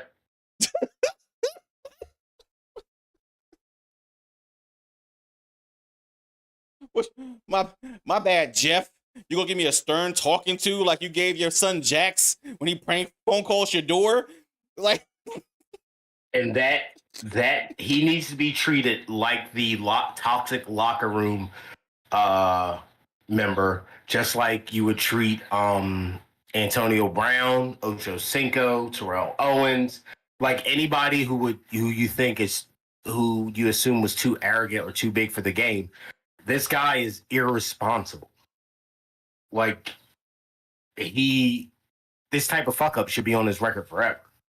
Like, bro, like you want me to believe that you've been in the league this long, right? And you went through dozens of drafts. It's been a bunch of high profile fucking candidates in the draft that dropped. But now we got one that's apparently so polarizing. This is the one that he was able to like get your email. This is still my conspiracy brain, bro. Who's to say that Jeff didn't give him the number on purpose? Just because he was like, hey, bro, hey, pops, I was thinking about making content. You know what I'm saying? Get my social media platform off the ground. I need something to like go out with a bang or whatever. Can you help me out a little bit? All right, now look, if you can do this prank, but you gotta like yada yada yada, right? Nah, he didn't do none of that shit. He just he you know what the pops fucked up at? He thought his son was just gonna prank him. He didn't think he was gonna be dumb enough to record that shit. Yeah. Which is a lot of, and this is the YN era. A lot of y'all young ninjas want to record y'all felonies. You can't say stop snitching when y'all snitching on yourselves. That's the problem. It's not the police, it's y'all. Y'all snitching on yourselves, bro. Y'all bring that shit, y'all bring that bullshit to yourselves every time. And then be like, oh, I'm so sorry. I was young. What the fuck he said? Let me go back to this shit. He said, inexcusable, embarrassing. It was selfish and childish. Childish is words used for like a 15-year-old, maybe 16, maybe. You're 21 years old, bro. You're a college graduate at this point, unless you're in there for like being a doctor and shit. You're a grown fucking man. You know better. Fucking idiots, bro. You got anything on this Shedeur before you move on? I just wish him the best of luck. I hope he kicks some serious ass this year. He needs to. Facts. I'm rooting for him too, man. I'm rooting for him. I hope when he gets in the NFL, like in practice, like he kills. They have no choice but to start him. He played with a subpar O line in college, so it's what he's used to. The game moves faster in the NFL, so hopefully he can adjust accordingly. If I know he got his pops, but if I could give him any advice, is just like F the haters, bro. Keep God with you like you've been doing, and you'll be all right. Like for real. Like I'm rooting for him. All right, moving on. I watched the playoffs this weekend. Oh, and it was fantastic. I love NBA playoff season. Oh my God. I don't think Jet loves this series as much. Because, bruh, Cat Williams showed up. He did fadeaway J's. He had a swagger about him. Look at the ball movement. Pump fake. Step back. Drano. Oh my God. Oh my God. Too hype. Too hype. This game came down to the wire. Like, I loved every minute of this game. I still think this game might go 6 or 7. Because now Knicks has to be in a position where they have to close out tomorrow. I don't know if they'll be able to. Detroit has something to play for. They're gonna play with more intensity. I swear though. This is the crux of the situation. Do you think this was a foul, Natick? Which one? The one on the three. Wait, the 3-pointer? Oh, yeah, here. Which one? Yeah, the 3-pointer in the corner. You think that was a foul? Yeah, like his whole body was on him. Like that was look at all that. That's yeah. I mean, of course he sold it a little bit to make it look better. As he was shooting, but they call that foul. If that was Curry, they call that foul. There we go. Guess what? Tim Hardaway Jr. is not Steph Curry. Tim Hardaway Jr. is not Trae Young. Tim Hardaway Jr., guess what? It's not even James Harden. Tim Hardaway Jr. is Tim Hardaway Jr. Cry about that shit in your locker room, bitch. You do not get that call. I don't think that's fair. I don't care what's fair. Let's go Knicks. Knicks in 5. You a Knicks fan this week? Yup. Nah, fuck with you. Nah, honest, jokes aside, right? That shit should have been called 9 times out of 10. You're right. That is getting called. But it's getting called if it was a high profile player. All right. A role player, that shit is not going to get called, bro. But even the NFL, the NBA themselves said a foul should have been called by us. They knew their mistakes, but guess what? You can't say that shit after the fact, bro. After the game is over, ain't no fucking redos. Ain't nobody gonna go out there and play that 3 seconds over again. That shit's some bullshit. You know what I'm saying? If I was the NBA, I would check all those referees' bank statements to make sure they didn't hit on the parlay because of that shit. Because he mad body said free the Knicks.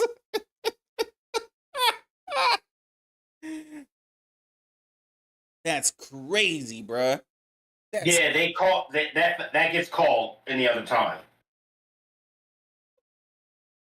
Yeah, that I watched a clip a couple of times. That was a very intense last few minutes. It was.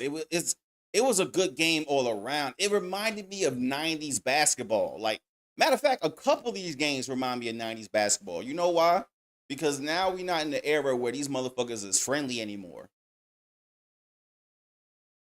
I hate that shit. Like, LeBron era, like, everybody's cool. They'll go to fucking Cancun together. Everybody on a fucking banana boat. You know what I'm saying? All these cats, all these teams, they despise each other. This game was mad physical. Boston and Magic was mad physical. They was about to get into a fight a couple of times. Anthony Edwards leading this generation as the YNs with sense. I would say job, but he take it too far. He want to pull out guns or IG and shit. And he's not winning. Like they getting tore up every game now. Oh yeah. This shit was fantastic. I that's why I love NBA like playoff season. I love playoff season, bro. That lets you know who got heart or not. And these motherfuckers, both teams had grit, both teams had heart. They was fighting to the end. But this shit hadn't been called. Like, this is egregious, though. Like, Play right there is just contact as Hardaway leaves the floor, but we know there's been a any other thing that would have been a foul.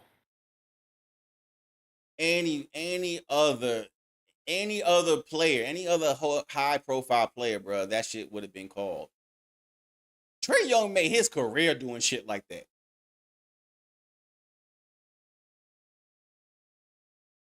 But see, the old adage is, though, that's why you can't leave the game up to the refs. Like, this was the team that wins game 4, 86% of the time they go on to win the series. They should have came out here with an intensity and a ferocity. Like, yo, I don't care how many texts we get.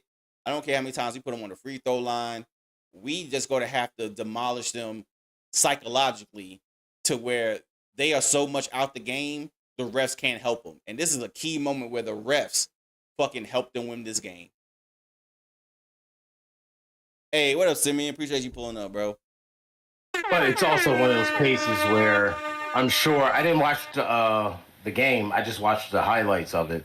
And I'm sure there were instances where they could have taken a bigger lead. Like chances were squandered. So, like, when it comes down to this, you don't, like, even though that's a shit call, there's other things that happen in the game. Gave away the game. The highlights I played before this one, it was Cat for the turnaround fadeaway 2, and then the step back 3. The step back 3, that was the first time all game they had a lead. The Knicks had at no point in this game had a lead until the last probably 3 to 4 minutes of the game. And that's what killed it for them. It killed their momentum. And now you waiting for a desperation 3 in the corner, hoping that a ref bails you out. But at the same time, you can't, like, the ref don't want to make that call, bruh. Like he can't win for losing. Like let's keep it real, bro. He couldn't win for lose, bro. Because either he don't make the call, and now he's getting cussed out by the organization saying that shit should have been called, or you make the call, and then the Knicks organization would be like, nah, bro, you let these dudes clothesline us all game and shit. Now you want to call the shit? All the times Cat was on the baseline getting fouled, or how many times they was putting an arm bar to Brunson. Now you want to make this call at the last second of the game. Nah, bro. These calls in this series, though, has been the most inconsistent out of every other game this playoff series. Like, for real. Like, I don't know what the fuck these refs was thinking. And he's staring, like, bro, he's staring dead at him. He's staring dead at him in the corner like, damn. Yeah, that was I would It was, but you got to stick by your call. If you don't don't give him the foul, say, yeah, we didn't think it was a foul. You got to stick by it. bruh. This shit is egregious, bro. Like, I don't know what to tell you. This moving on though, but I know Josh is happy as a motherfucker. He's a big time Knicks fan. I don't think Jet answered me yet in the Discord. Like, he is probably upset. I was waiting to see when I add him in the Discord. I was waiting to see Jet official Jedi type in them 3 dots. I never seen him shit yet. I know he ain't got shit to say. That motherfucker probably mad. Yeah. What's the series? It's 3-1 right now, right? It's 3-1 now. They play tomorrow? Yeah. Either win or go home. Like I said, like I still think this might go 6 or 7 though, bro. I still think it might, just because all the games been close. And now the conspiracy for next game, if Detroit wins, it's going to be the refs had to give them the game because they messed up last time. Mm-hmm. It's always, it's going to be a conspiracy. And we're going to know the first 2 minutes of the game, like, because it's going to get physical off rip. I don't know if Isaiah Stewart's still injured. Like a closeout game, like, I don't care if you got a torn fibia, bro. You better get your ass out there in that court, because they need bigs and they need their enforcer back on the court. Like, that's Stewart's only job, really, just to put the fear of God in people when they go to the paint. Because right now, Cat looking like a bully, and Cat is not the, like, if you hear Cat talk, he's not the most terrifying person when he talks and shit. Not at all. So when this dude is being a bully, then you know, like, you in deep water and shit, bro. Like, you need your goon back on the court. So if Isaiah Stewart is healthy enough, he plays. I think they win that game, and then after that, it's a coin toss. If I was them, I'd probably ask for a whole new ref team, because these dudes has been so inconsistent anyway. Like, you got to get somebody else. These dudes they don't know what to call. They'll like a clothesline on one end of the court, it's a no call, but then a clothesline on the opposite end, that's a technical foul. Like, what is y'all doing? Like, all right, whatever. So, Timberwolves, Lakers, yo, Bats, Lakers trash. Lakers is garbage. I swore the Lakers were gonna end this shit in 5. Ain't no way. Ain't no way the Lakers about to lose to the Timberwolves. This is crazy. This is crazy. And not for nothing, now that I think about it, Anthony Edwards been taking out some legends in his short NBA career. Your dude's a beast, man. I was watching his highlights, some of his highlights the other day. Bro, the people he took out on his ascension has been Hall of Fame players. He took out KD. He took out who else? They was naming names too. They was like top 75 players. He was taking them out left and right. Now you about to take out LeBron and Doncic? This is crazy. And he said, just let him know that you're not about to just push us around. And what's it been like to go against him, and were you trying to make a point when you wrestled him a little bit there? Yeah, it's gonna be physical, man. I'm gonna say I was trying to make a point, but just let him know that we here. We ain't just gonna push us around all night. I mean, because I'm not gonna lie, he's strong. It's hard to keep him from, like, he posted me up. He got all the way to the rim. I was glad he missed the layup, but he a lot stronger than me. But just let him know that we're gonna be here all night, and I'm gonna be a pest to him. Whenever I get on him, I'm gonna try to get up under his skin. I'm gonna try. I mean, because we played together at USA. He was like a big brother to me.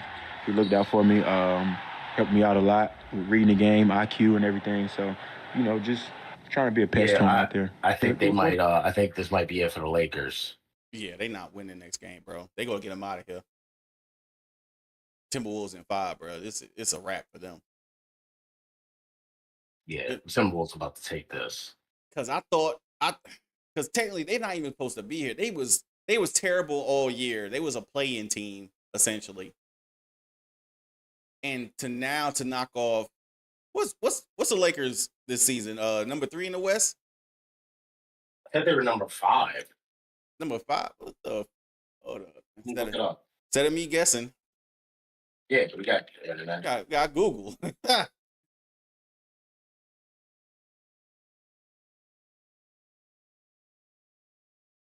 Yeah. Lakers are 3. They was a 3 and a 6 seed. Okay, bro. That's And so what LeBron put up? He put up 27-3. Doncic put up 38. Edwards went 43 points. God damn. Yeah, he's a problem. He's a I really respect his game, bro. Like, he's just different. He's just different. I like the fact that he don't have no quit in him too. Like, I thought when they got rid of Cat, they was just not even gonna make the playoffs. Who they got? Randall. Like, he's supposed to be his Pippen and shit. Like, he really ain't show up certain games. Like, even looking at the score, like what Randall did. Okay, he put a respectable 25. You know what I'm saying? 7 rebounds, 3 assists. So he showed up. They need that from him more consistently. You know what I'm saying? Rudy just be folding in the spotlight for some reason, but he got his 5 points and 10 rebounds. So, all right. You know what I'm saying? So moving on. Close to the last topic, we got one more topic, and I'm gonna seen this trending on social media. Natick, let me ask you a question. 100 dudes versus 1 gorilla. Who you think will win? The gorilla.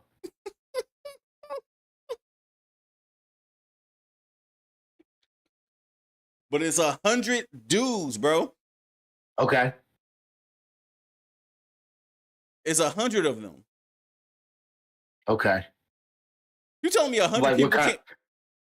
What kind of people? Yeah, what kind of dudes are we talking? All right, cool. Let's play. All right. Let's say 100 Dwayne The Rock Johnson versus 1 gorilla. Do we have a chance? No. Not at all. Gorillas are built different. Their muscle structure, it's like fighting a fucking car. Like, this ain't Street Fighter 2. You're not going to be kicking, punching a car until it breaks. This, you can't. The gorilla won't get tired either. Bruh. The Rock could bench press 500 pounds, bro. Have you not seen him in Rampage? He done dealt with gorillas before, bro. now you have 100 of them. Like, what Well, is it's you only talking one way to about? find out. This sounds like some weird way to genocide the Samoan people that The Rock grew up with and looks like. I don't like this. I don't know why this is trending on social media. And I think people, Mr. B said something about it. bruh, it was, and then in the comment section, it's like, nah, I give it to the YNs. They got switches. Like, bro, they see y'all giving gun, like, for one, it don't even take 100 people with guns. Just give me like no, I'm probably gonna need a 50 cal for a gorilla. I'm gonna need special bullets. A 9mm is not gonna do it. I don't even think a 50 cal would do it. Damn. You need it's you need some rhino piercing shells for a gorilla. nah. It's well, why can the gorilla have a gun too? No. Yeah, well, it's not 100. If it's 100 people versus one gorilla, you gotta have So 100. Okay, 100 people versus one you gorilla. can't have any guns. Matter of fact, that would make better sense. All right, 100 Dwayne The Rock Johnsons, no Diddy, versus one gorilla with a 9mm and one clip. Nah, he don't need just the gorilla by itself. He don't even need that. A silverback gorilla can lift 4,000 pounds on a bench press. A well-trained man can only lift up to 885. They're about 10 times their gorilla strength is estimated to be about 10 times their body weight.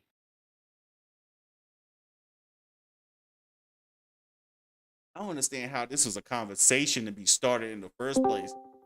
Why is these niggas thinking they could beat a full-grown fucking gorilla? That's now, the problem. is this like Squid Game? They're making people sign their life away to do this? You're gonna you're going to get killed, bro. You're gonna have to, bro. Who the fuck in their right mind? Yeah, exactly. Hey, what up, Bat? Hey, you're gonna have to, bro. Who in their right mind signs up to fight a gorilla? Because I'm gonna tell you what's gonna happen. It's gonna take. It don't even have to get down to like the first 30 people. It's gonna take them seeing that one dude that rushes first. And his arms getting pulled from his sockets to be like, yeah, I need to question my life choices right now. Because I'm tripping.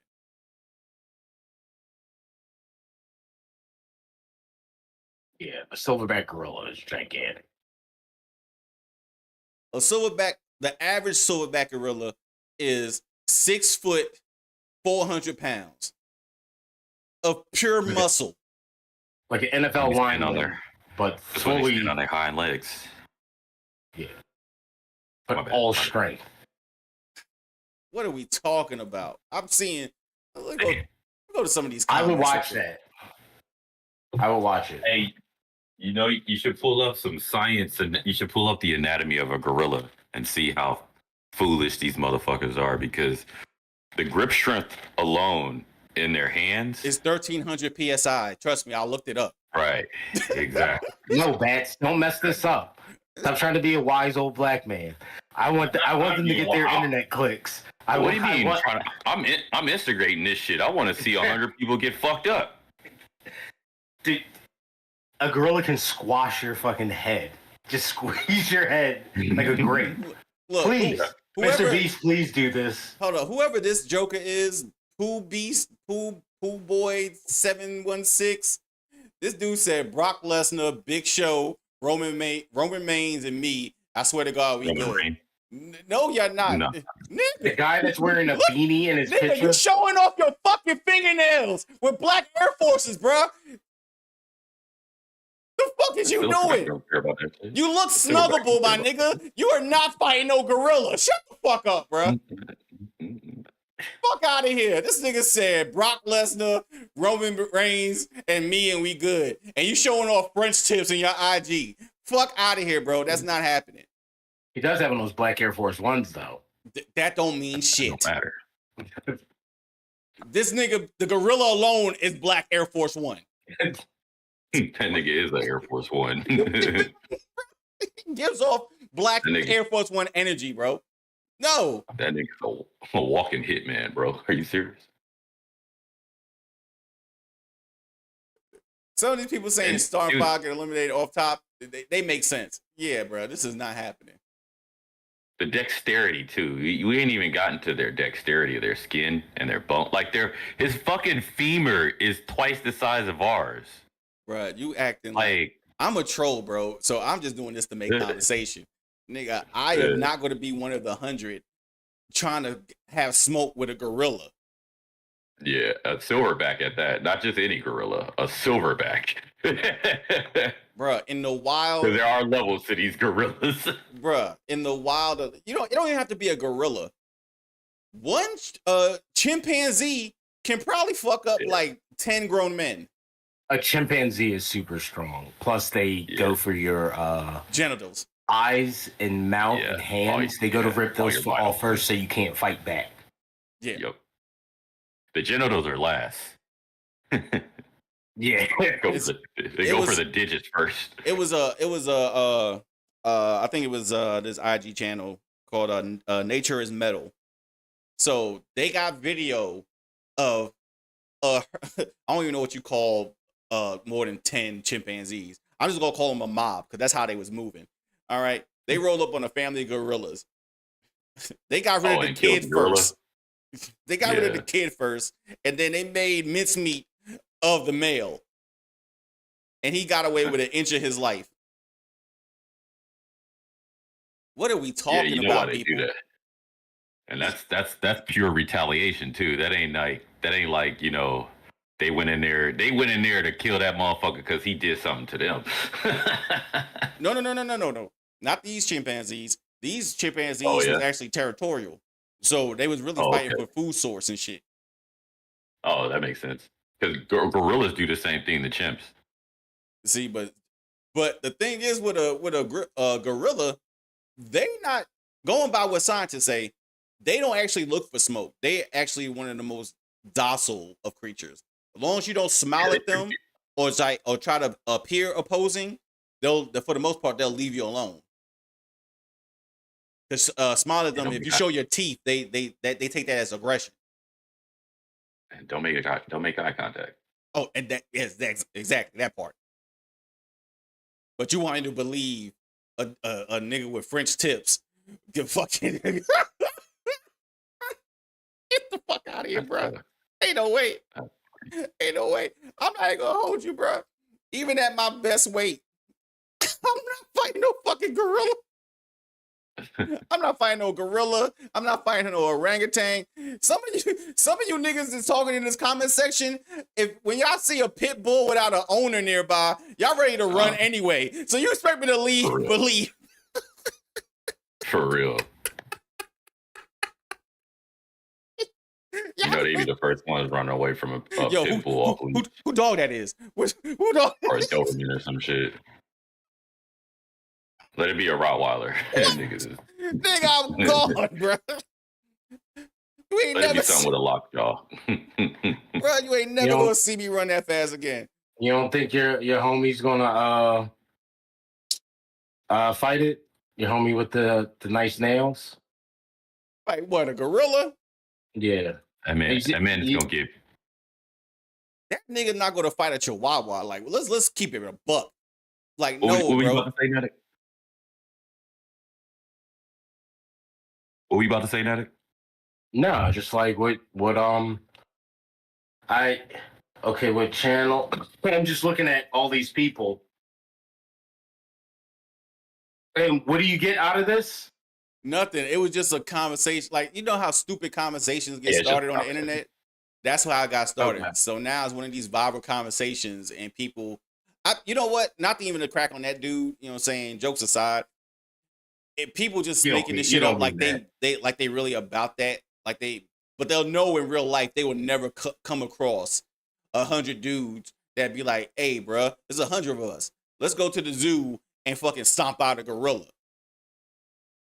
If that shit happened, you know the next post you're going to see from Say Cheese or fucking the Shade Room, this just in, 100 dead people at the local zoo thinking they could actually stomp out a gorilla. Dude, that gorilla's not even going to get tired.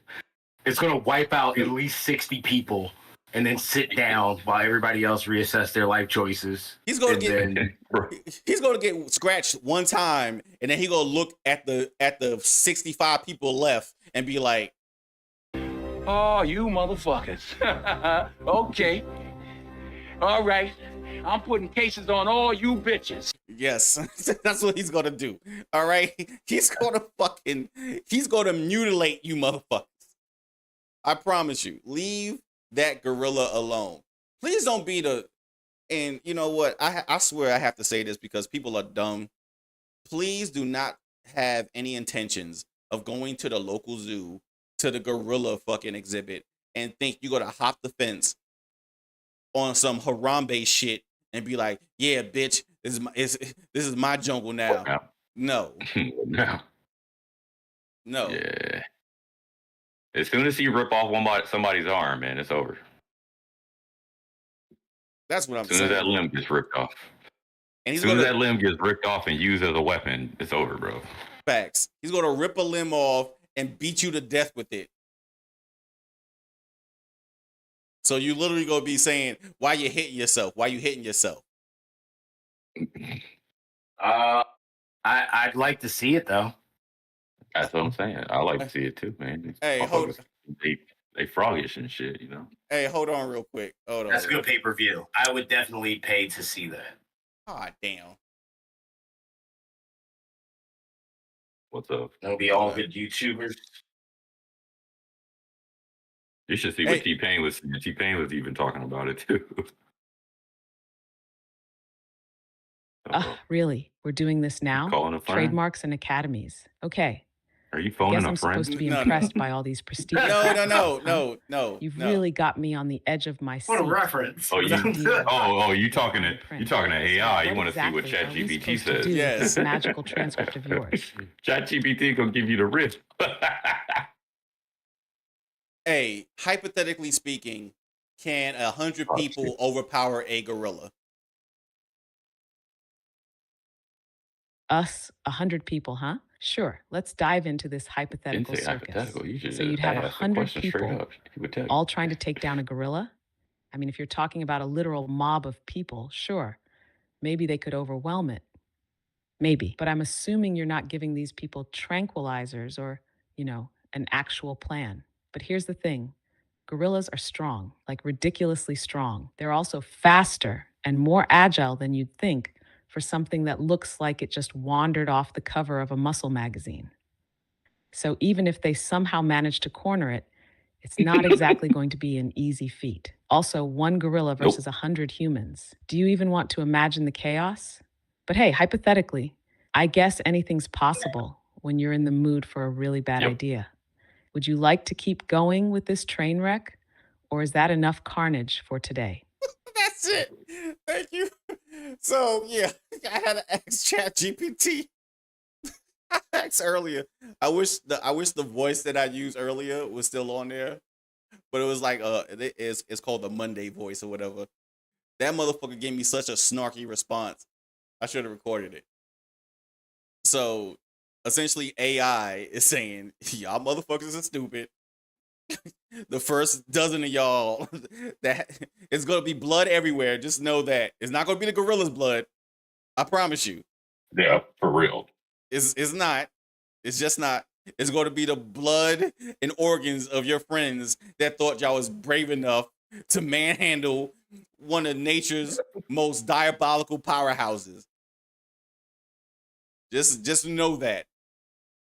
Just know that. I mean, you're not even gonna do a dent to him when you punch him.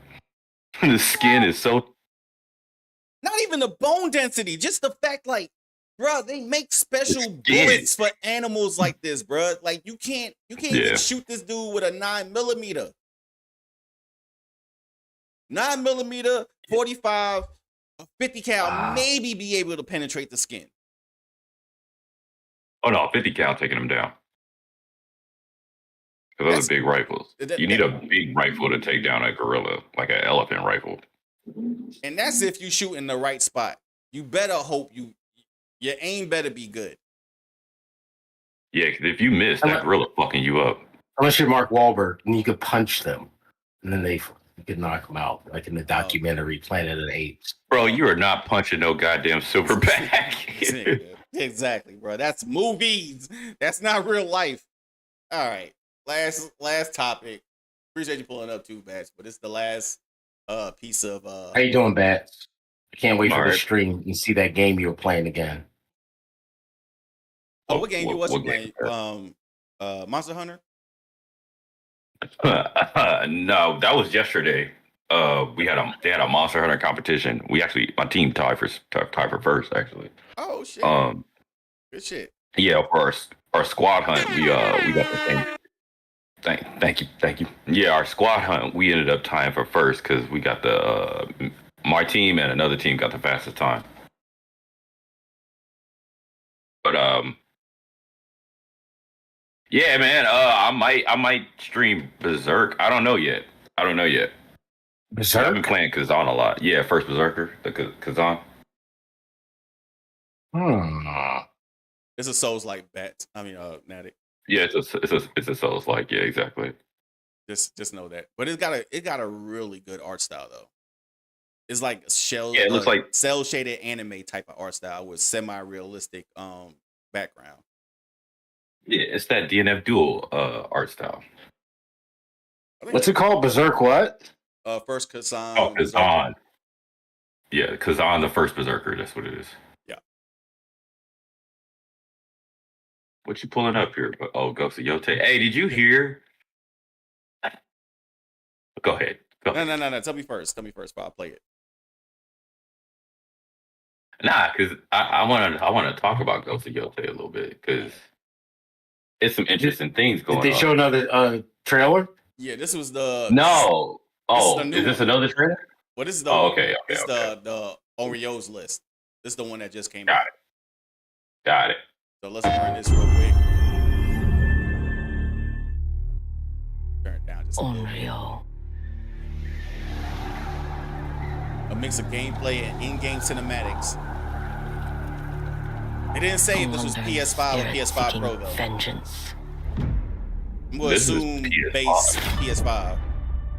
Yeah. This shit looks so hard though.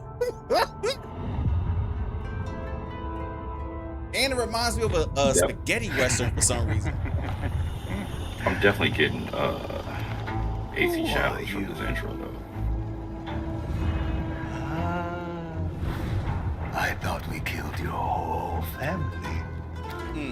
The snake.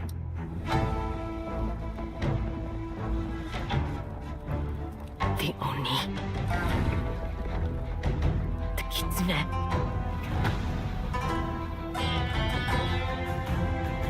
The spider. The dragon. Lord. Right, bitch.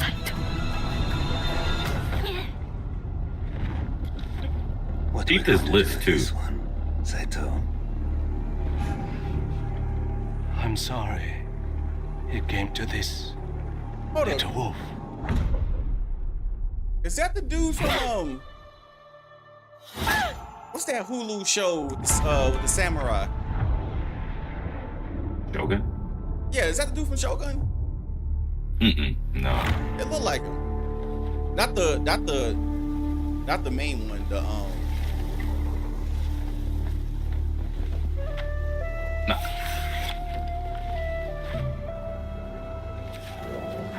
I'm bad. I'm talking. Situ Rainu. I'll wait.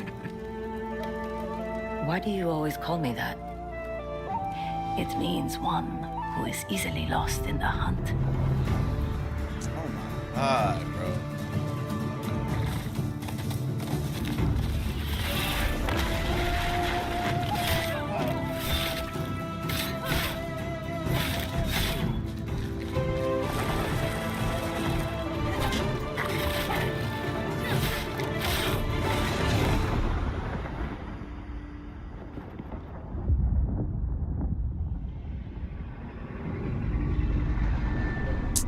They fucking won.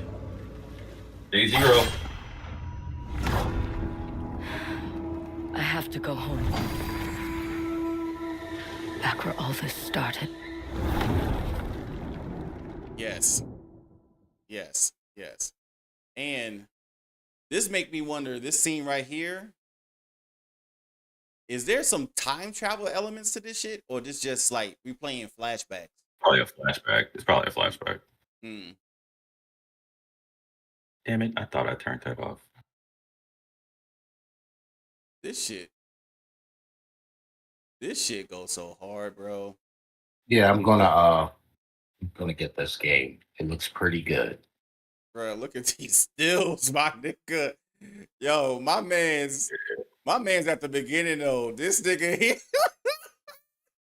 Yeah, yo, it's a revenge tale for sure, bro. Because did you peep? For one, if you want to go through it, there's a bunch of shit that's telling of the story in this trailer.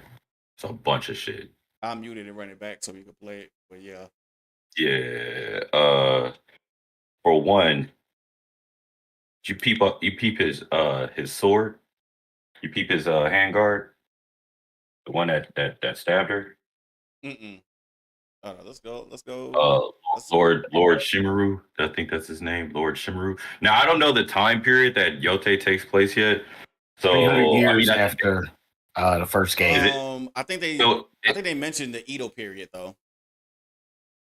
I think it's the Edo. So if it's in the Edo, I think this and Assassin's Creed are in the same period. I see that. I don't think that was the rumor that came out. I was thinking Sucker Punch. Okay, because I was thinking this takes place before. It takes place in the 1600s. Oh, so yeah, it takes place. It takes place around the same time as Assassin's Creed. Then yep, yeah, the Edo period. Yeah. Hey Dallas, what up, bro? Because Assassin's Creed takes place in 1608. This is in 1603, according to the PlayStation blog. So 5 years before Assassin's Creed. Hold up, why the fuck this sword? I'm tripping. No, look at that handguard. Looks so familiar right here. Because you see it again when she talks to the snake. So you see that handguard, right? Now go to where, now play it and go to where and pause it when she talks to the snake. Okay, hold up. Just keep in mind, like this whole, like that whole still of them gives me a lot of AC Shadow vibes. Oh, this right here with the young wolves? Yeah. With the two wolves dueling like yin and yang.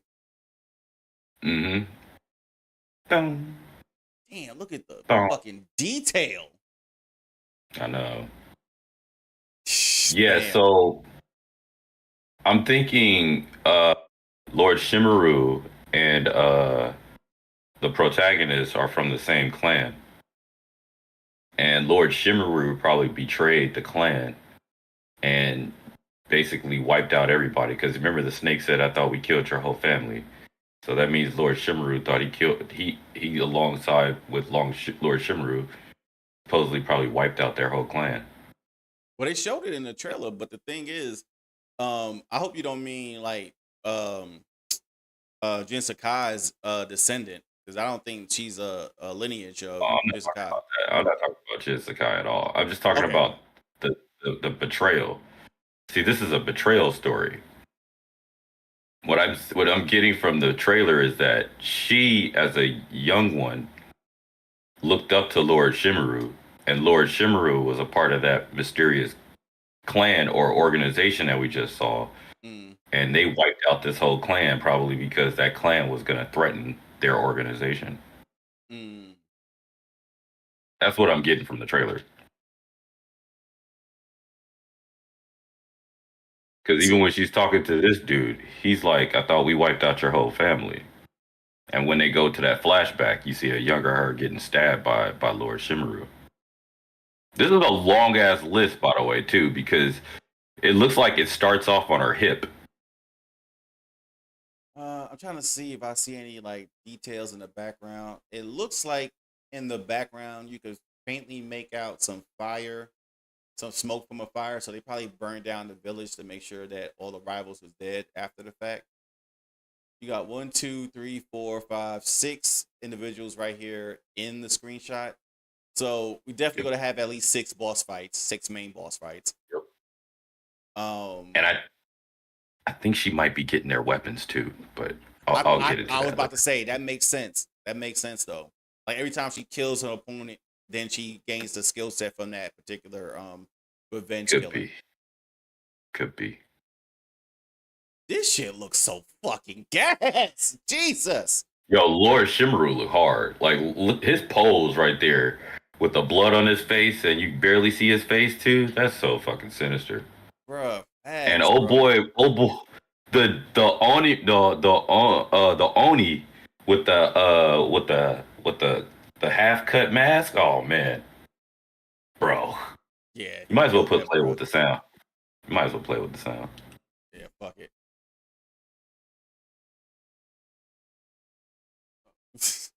Let me check this. Let me turn the sound back up. Fuck, you might have to run this shit back. Love the music A wandering spirit seeking vengeance.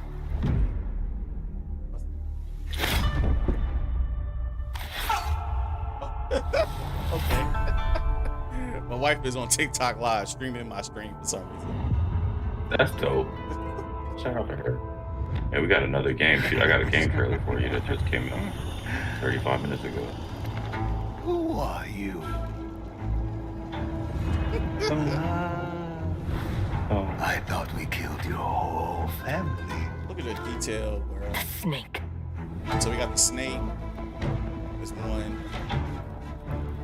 The Oni. That's a long hit list too, bro. The Kitsune. I mean, you know, Kill Bill. Yo. The spider. So, and that's another thing too. I'm glad you said Kill Bill because that gave me a lot of spaghetti western vibes too. For some reason, Kill Bill. Yeah. So I wonder if this was a kind of a inspiration too in the story.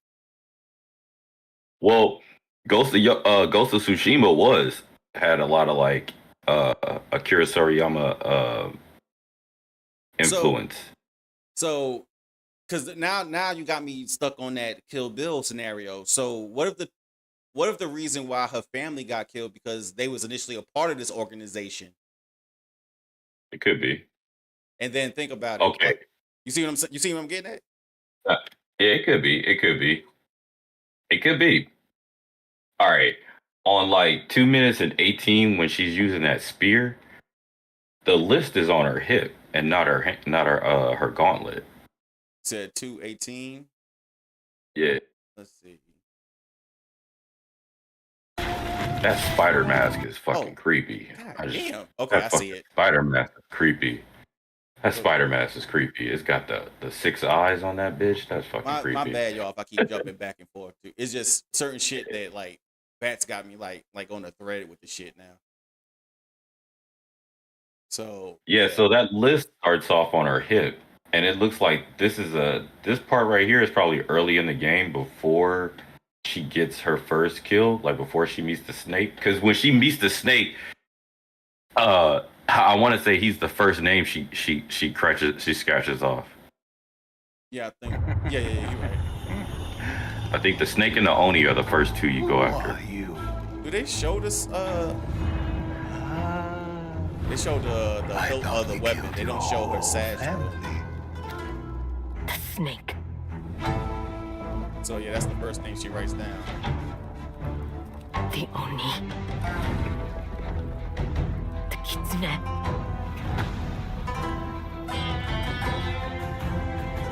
The spider.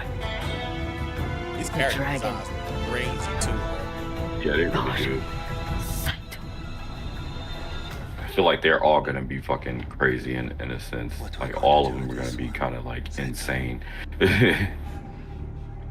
Bruh with the half mask though, he got the dopest one. Bro. Yeah, the Oni, yeah. That spider mask is creepy though, with the fucking 6 eyes on that bitch, or the 8 eyes on that bitch. Hey, I'm trying to pause it right when. There we go. All right, so I know. Yeah, he definitely didn't kill her. So he thought he did. He probably thought he did. bro, look, it's upper shoulder, bro. So he probably Yeah, on some Kill Bill shit. Like, you know what I'm saying? If I know what I did to your family, if you ever feel like you're ready, come see me, type of shit. yeah. But I want you to know something about that blow that he just did. That's a killing blow.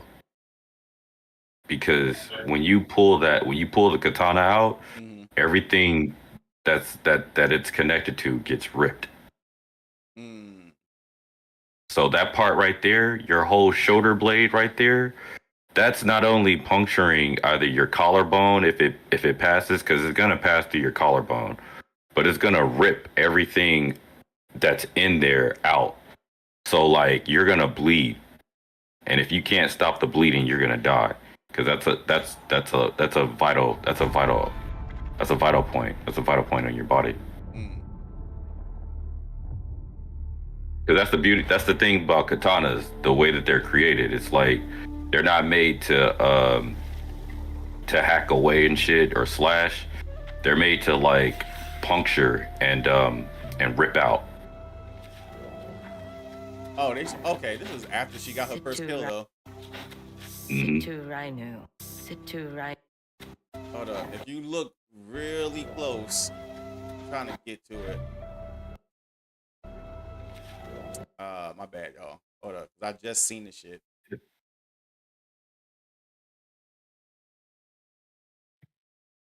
I don't give a damn. They call that shit Ghost of Woke all they want. Right here, like you see how these letters are black. You can faintly see out like a red streak right here. What are you talking about? At the top of the sash. So this cutscene is right after she killed her first person on the hit list. I can't see it. Like, I mean, it could be. It could be after she kills the snake. Because what this could be right here is her going back to her. This could be her home, like the ruins. Because why else would she be burying somebody unless she's burying the snake? Nah, I don't think she like. But yeah, see, I don't know. All right, see all these little wind tunnels coming from the ground. These are gonna be points of interest. So they're still using the guiding winds. Yeah. The wolf is going to be interesting for a companion. Can you imagine the combos you could do with that shit? Like attacking somebody and then with the wolf? Yeah. Oh god. Plus you get the Curious Origami on this one too. And you dual wield. The Curious Origami is the Gamma is the weapon I've been using on Assassin's Creed. It's the Kama, the short hatchet with the ball and chain at the end of it, and be spinning the chain, and you be spinning the mace and whatever. But yeah, you get that in this one, so I'm interested to see how the Ghost series does it. And the spear, that spear is going to be interesting to see. Yeah, bro, this is day fucking zero. Yeah. My God, this shit is just Sucker Punch just be cooking, and like I said, it's room in the industry for two games of the same genre essentially. This is so you got fucking Assassin's Creed, and now you got Ghost of Yote dropping soon. And Ghosts, I don't care if these motherfuckers calling it Ghosts of Woke, like they kiss my ass, like this shit still gonna get copped. I don't care. Ghost of what? Wolf? Woke. Woke? You know, dumbass, ignorant motherfuckers, bro. Basically. Oh yeah, fucking yeah. It sucks, man. I wouldn't want to be a virgin either. Yeah. I gotta lash out at video games. I get it. It's alright. For real, man. It's like, bro, like why, bro? Like for one, I'm gonna call a spade, bro. Like the gameplay of Ghost Tsushima, S tier. All right, graphically, that shit was ahead of its time. Till this day, it still look good, even without the PS5 patch and shit. Right. Yep. Jin Sakai as a character though was tight bland. That's just my opinion. This was my opinion. He wasn't bad. He was just tight, bland. The story as it unfolded got increasingly better, but maybe changing it to a female lead probably can give it a more emotional impact compared to what Ghost of Tsushima did.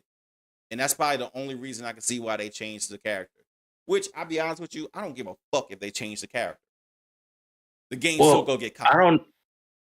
I don't know why people are so surprised about it, because after Ghost of Tsushima had its run and it was over, and the developers were talking about their next steps for the next Ghost, they were like, we want to do this like an anthology. Like, we want to do this like a Ghost series. So we want to do different characters and tell different stories.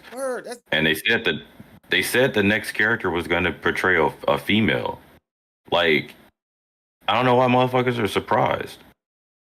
It's like, bro, I think it does better as an anthology series compared as a continuation of Jin Sakai's story, because there's only so much you can do with that story. He's either going to be on the run, it's going to be the same paint by numbers. You want something completely new and refreshing to your series. You still got the Ghost moniker, but you know what I'm saying, you just changed the main pro tag. And now who's to say the next character in the Ghost anthology? You know what? You know what? Fuck that. I'm not even gonna knock on wood. God forbid though, a Ghost of Osaka is a black dude. Or Tokyo. Or Tokyo is a black dude. A black dude. Yeah. They wouldn't do that, but that'd be funny. You know how fast Twitter would burn for that? And you know what kills me though? They'll get mad about that. But I don't see nobody crying when they had fucking Tom Cruise playing The Last Samurai. The Last Samurai, yeah. They were completely happy about that. Or in Shogun, even though the show was phenomenal, for the most part, it was still about a white dude. It was centered around a white dude in feudal Japan. Kind of, yeah. Kind of. Like, bro, I don't care about these bland ass white people, bro. I want to see something more interesting. Hey, what up, Jay? Appreciate you pulling up, bro. This shit is just corny to me, bro. And it's not even like about race, man. It's just like, dog, whatever is whatever. Because to be honest, like, if they keep doing it this way, I'm hoping the next Ghost series is influenced by Hattori Hanzo. Because right now they're gonna be in the Hattori Hanzo era in this one, because Assassin's Creed is, or like, you interact with Hattori Hanzo in Assassin's Creed. That's all I'm gonna say. Oh, that's cool. But yeah, that's fucking dope as shit. Because that's basically the main thing I was hoping for, was a one part of the things I was hoping for is that I hope that we could interact with Hattori Hanzo, and they did that and went above and beyond in Assassin's Creed.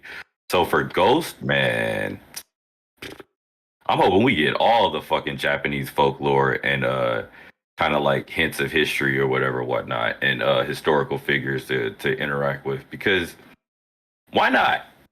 It's a video game. Why not? Word, bro. I don't expect historical accuracy from video games any fucking way. For real. If it is, that's just more icing on the cake. I expect a dope story, incredible gameplay, and to Ghost point in the comment section, yes, in Neo, the first one, it was a white dude and nobody said shit.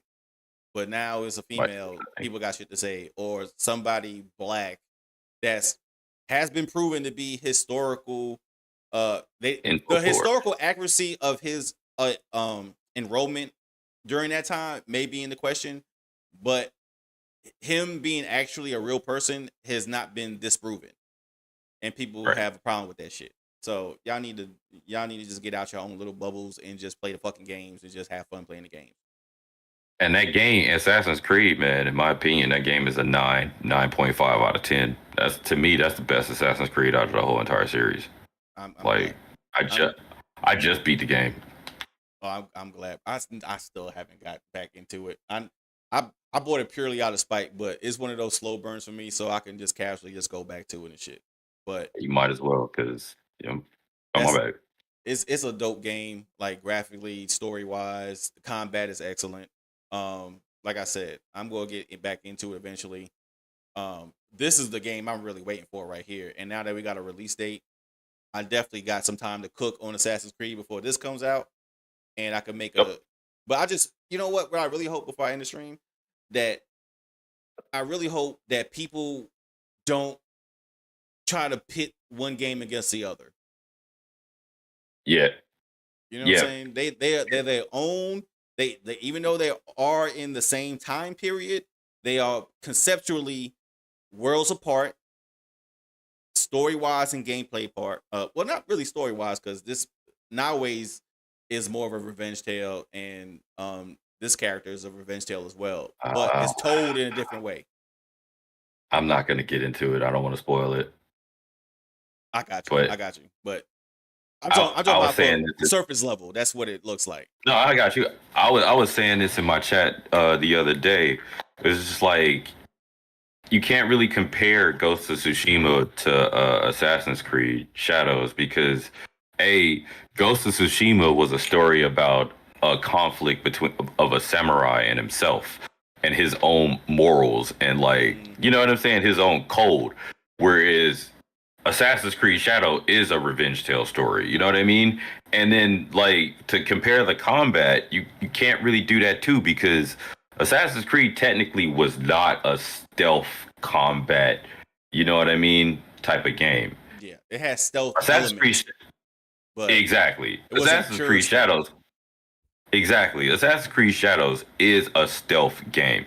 Yes, Yasuke is not a stealth is not based around stealth. So I can see you comparing maybe Yasuke combat to Jin Sakai combat. But in itself, both of them are great though. So it's like you have to accept the fact that both of them can be great games in the same, you know what I mean? Like they can be great alongside each other. It's not like one is better than the other. Yeah, and it's unfair because one is constricted by previous hardware and one is right as current hardware. So of course it's going to look better or you could do more because you're not constricted by previous gen holdings and shit. You know what I'm saying? Like people need to stop doing that shit. Like I don't like enjoy the games for what they are, have fun playing the games, and low key though, for those that keep saying like Ghosts of Woke or some shit, what you can do is stop using your fucking Twitter fingers. Go ahead, buy Unity, buy fucking Unreal Engine, and make your own fucking game. So we can critique the shit out of that shit. And in your opinion, can be non-woke. Exactly. Make your own Japanese game with some a 14-year-old main protagonist with 26-year-old titties because that's what y'all motherfuckers are into. That's all they want. It's not enough porno in my games. Word, bro. Like yeah. Not for nothing. I need smut. Respectfully. I played Stellar Blade, bro. I couldn't get into it. I'm probably the only nigga that couldn't get into shit. And the fucked up shit is, get into it either. I was like one boss left in the game, like one boss before the final boss, and I just like, nah, I'm good, bro. The story was too bland. The combat was cool, but outside of the Jurgens factor into the game, bro, I was like, there's no reason for me to play this shit, bro.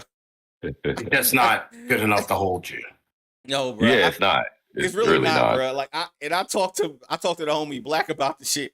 I was like, bro, that's how you know the game is fucked up. I said, bro, you can play that shit, but just make sure your daughter's not in the room, bro. Shit's gonna look wild. She gonna look at you weird. It seemed like a fan service game. It did. It basically what it is. Like, but the devs like, what sells? Combat and sex. I know. Let's give them Stellar Blade. And our main protagonist, Eve. Very fucking original. But not to talk shit about the game, bro. It's just because the game was good. Like, I'm not gonna say it wasn't, but level design was not the best. Sound design didn't really capture me. The fucking the musical scores that cooked. I ain't gonna hold you. That did cook. Yeah, the music was dope. The music was dope. The combat was dope. The story and the fucking it gets to a point where the combat, in my opinion, I ain't gonna say it got repetitive, but it was. But I can't say that because I played a game in South of Midnight. Combat is repetitive. But see, with a game like that, I'm not playing it for the combat. I'm playing it for the story. Right. Because the story what makes the game. The story what kept me invested more than Stellar Blade. And the story is yeah, go ahead, my bad. Nah, it's just that's what it is though. The story kept me more invested than what Stellar Blade was allowed to do because towards the end of the game, I was like, I don't give a fuck at all if these humans die. This shit is boring and shit, nigga. Like, and I'm good. That's my end of my tangent. But yeah, that's basically what it was. Yeah, Stellar Blade didn't hold my attention. Like the story of Stellar Blade just was not that. It wasn't that fun to me. It's like it got boring after a while, and then all I was doing was just like playing it. Just like, yo, this shit feels weird because like all I'm doing here is just looking at her ass and titties. It's like, bro, I'm not even playing the game anymore. And I was just like, man, I don't even want to play this shit, bro. The story is not that much fun. Yeah, I feel weird playing this shit. My fucking wife walk in, she gonna look at me like, nigga, this what you do when I'm not at home? Like, yeah, let me just turn this shit off. Like, I just like, no, bro. And then I got a game on the opposite end of the spectrum that's kind of devoid of story, really. Black Myth Wukong. Like, that shit didn't really have a story in the in the typical sense, but it was very lore heavy. But not like, you know how some games where you go to point A to point B, go to point A, kill some people, go to point B, exposition, go to point C, kill some people, go to point D, more exposition. You're just talking about you're talking kill somebody about to get to the next chapter of the story to explain the story and shit. Fucking Black Myth though, you do the same shit, but if you don't walk around and then read the subtext of certain characters, or don't go into the index to learn about who you just defeated, you're missing out on a lot. And that type of game kept my interest because damn, when a game makes you want to read a fucking book, that's how you know a game did a good job. Yep. That game that story for Black Myth. Yeah, the story of Black Myth is the foundation of what some of y'all consider one of the best animes of all time. Yeah, I can see that. Yeah, it influenced it for sure. Which is why I found the game so fascinating and why I beat the motherfucker like damn near 5 times. Yeah, because that story in there it's very, how should I put it?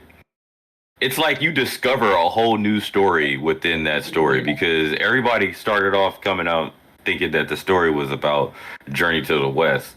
But then when you play the game, you figure out like, nah, actually it's not about Journey to the West. It's a continuation of Journey to the West, like after the fact what happened. And low key, not to spoil anything for those who haven't played it, I do recommend. It's a difficult game. I'm not gonna hold y'all, but I do recommend you play it. It's a twist at the end. I didn't realize till I played on stream and fucking Bats enlightened me to the twist when you going towards the final boss, and then you see, bruh, the circle of life. Yeah, it's that's what I say. Like that story was it was very, very different. That was a different ass story. It was very good. The reason why the game said, like most games, when you play, like you'll get like a new game plus, or you'll play the game. But this game didn't say new game; it said new cycle. Right. And that's go ahead, bro. Ooh, boy, I'm sorry. And that's what makes that's what makes the game the story was more of a redemption story for Wukong, in my opinion. Like that story was trying to save Wukong, because when you realize what was going on in that story, and after you beat the game, you realize that you don't get that satisfaction of you actually completed the game if you followed the story path that you set out and created, or that you set out and, like, I guess you can say, You know what I'm saying? You put yourself on that pathway with the choices that you made throughout the game, as far as like, you know, how you beat the bosses, which bosses you beat, and all because that it other showed stuff. you like you're not like you defeating bosses, but it was a reason why you had to defeat this boss in the first place. And there's a reason at towards the Right. end of the game you realize that, bro, Wukong was fucked up. So it was One of the Wukongs. One of them. Because remember, there was two of them when you're playing it. You realize yeah. Well, I mean, the game been out so long. Yeah, you know what I'm saying? But that you could just see that Wukong was doing some fucked up shit. and that's why you have to keep repeating the cycle. It's like Groundhog's Tale. It's like Groundhog's Day, excuse me. A Groundhog Day, yeah. Essentially, which is great. Like Yeah, I just kind of like Groundhog Day. yeah. So you going through the same motions, but unless you like divert from certain paths and talk to certain NPCs and shit, and then get the secret ending to finally get the true ending, then you finally break the cycle. Right. Exactly. Because once you realize that's why I say it's a redemption story. You're really kind of trying to save Wukong. You're trying to save yourself in a sense. You're not trying to save anybody or the realm really. You're just trying to save yourself.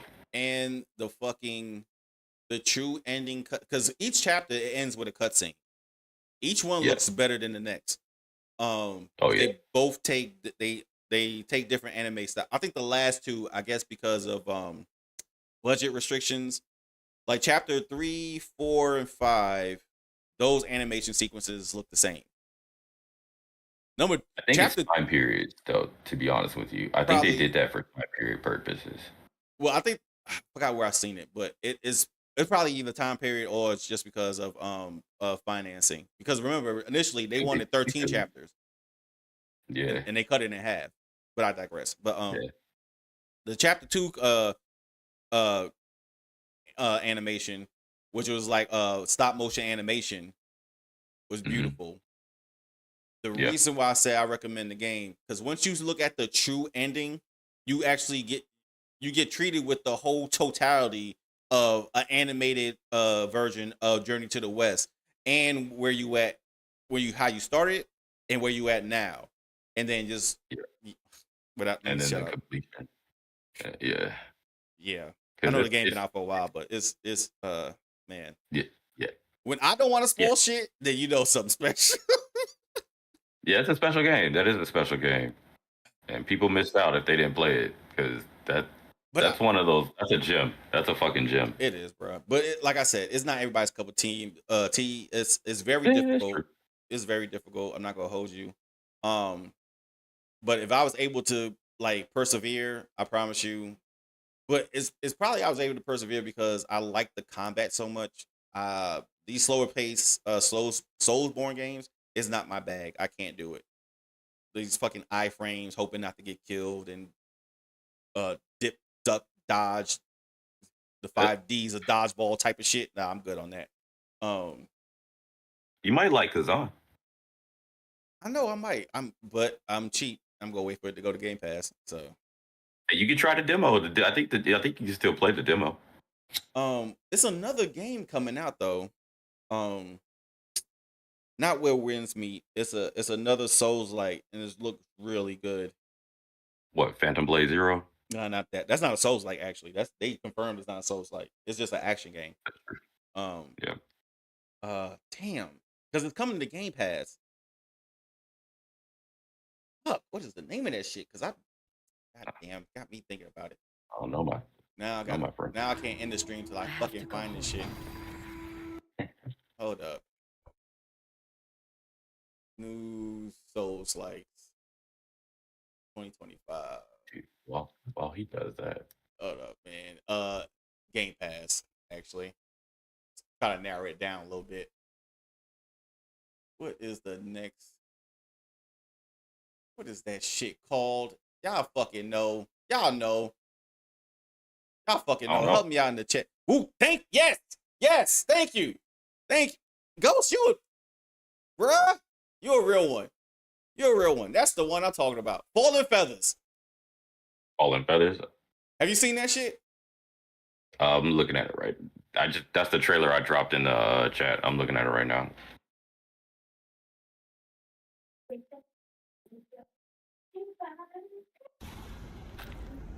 This shit is gas. We getting these kung fu games for sure.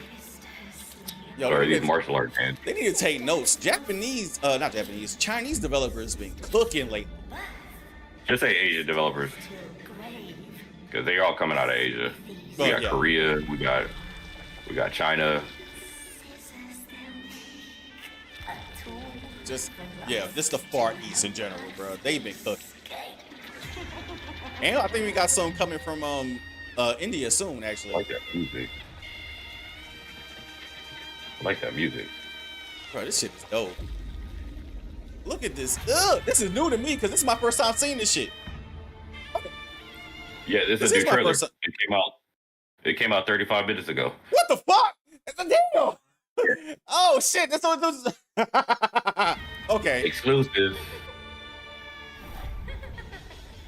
Exclusive to what? No, I'm saying it just came out like 35 minutes ago.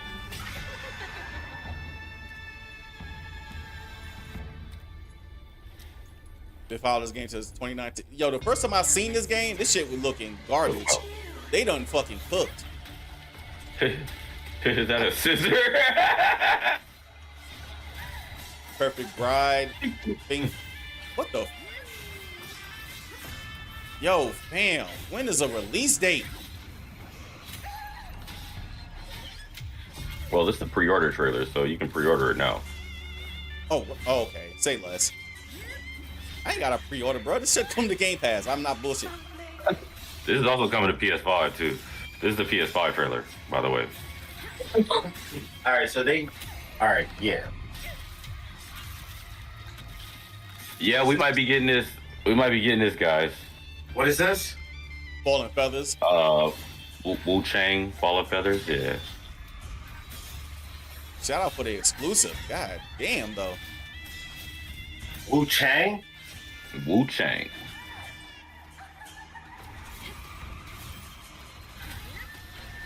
Oh, you're ugly. 23rd of July. Oh, we in there. I like that music. We in there. Hey, Bats. Oh, I like that music. What's up? Drunken Master Stream? Drunken Master Stream, indeed. Mission accepted.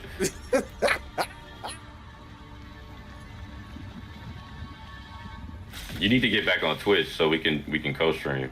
This is Soulslight? Yes. Yeah. But I love the combat. The combat looks dope, though.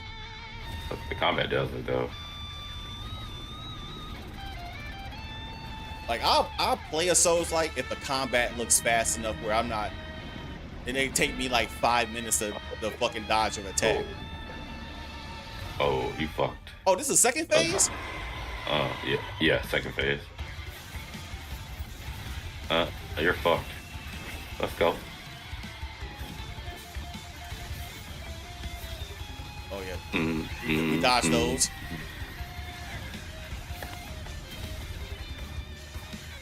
Okay, I might have to pre-order this. How'd you find out about this? I just saw it on YouTube. Bro, I was following this game for a minute, and when I first seen gameplay of this shit, right? I said, hell no. But like, this was like, I think like 4 or 5 years ago. Yeah. And now the gameplay they showing, yeah, they cooking now. They done upgraded this shit a lot.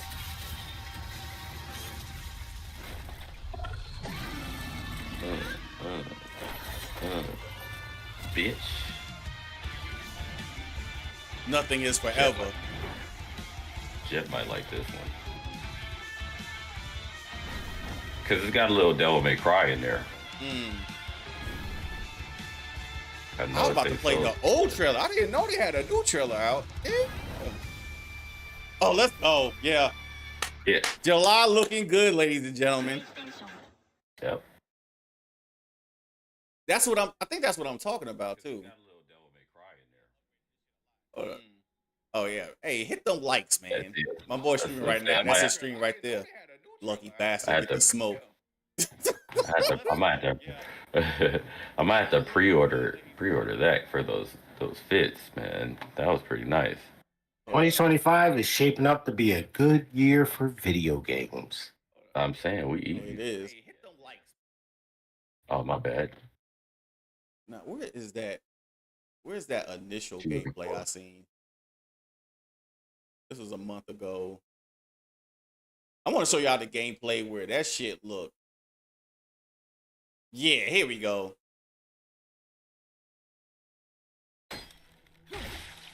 This was the gameplay I seen of this game years ago. Okay. Yeah, this is 3 years ago. I don't think I saw this. Look how stiff and dry this shit look. Yeah. Oh God. Yeah. This looks like it has zero budget. Like this is just probably. like this is just to like demo. Yeah, you're probably right. This is like what you call that shit? Beta, alpha, pre. It was pre something. Pre-alpha. Pre-alpha gameplay or something. Cause this shit looked dry. She had no swag. This is definitely like very early in development. Yeah, I was not going to get this shit, bro. I said, you got me fucked up. Still look like PS4. Oh no. Yeah, look, the fucking dog sound like Benny.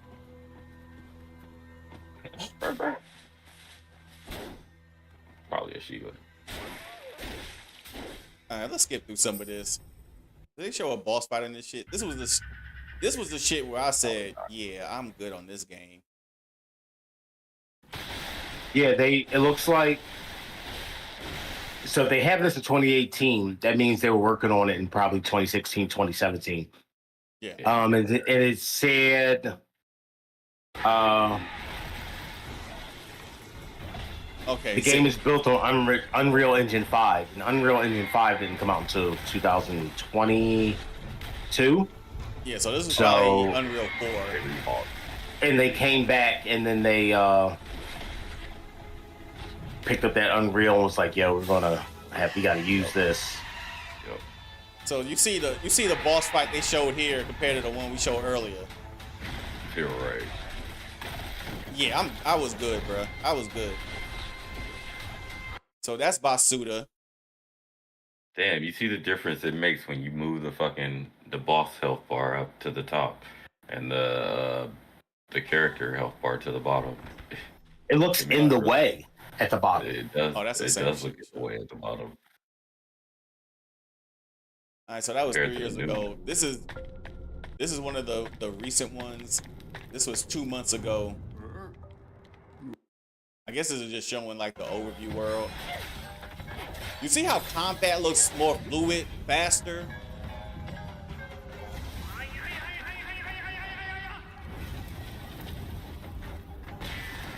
A little bit more colorful too. Yeah, it don't like have The movement doesn't colors. seem. The movement isn't as stiff either. Exactly. Yeah. Like she's moving like an actual person.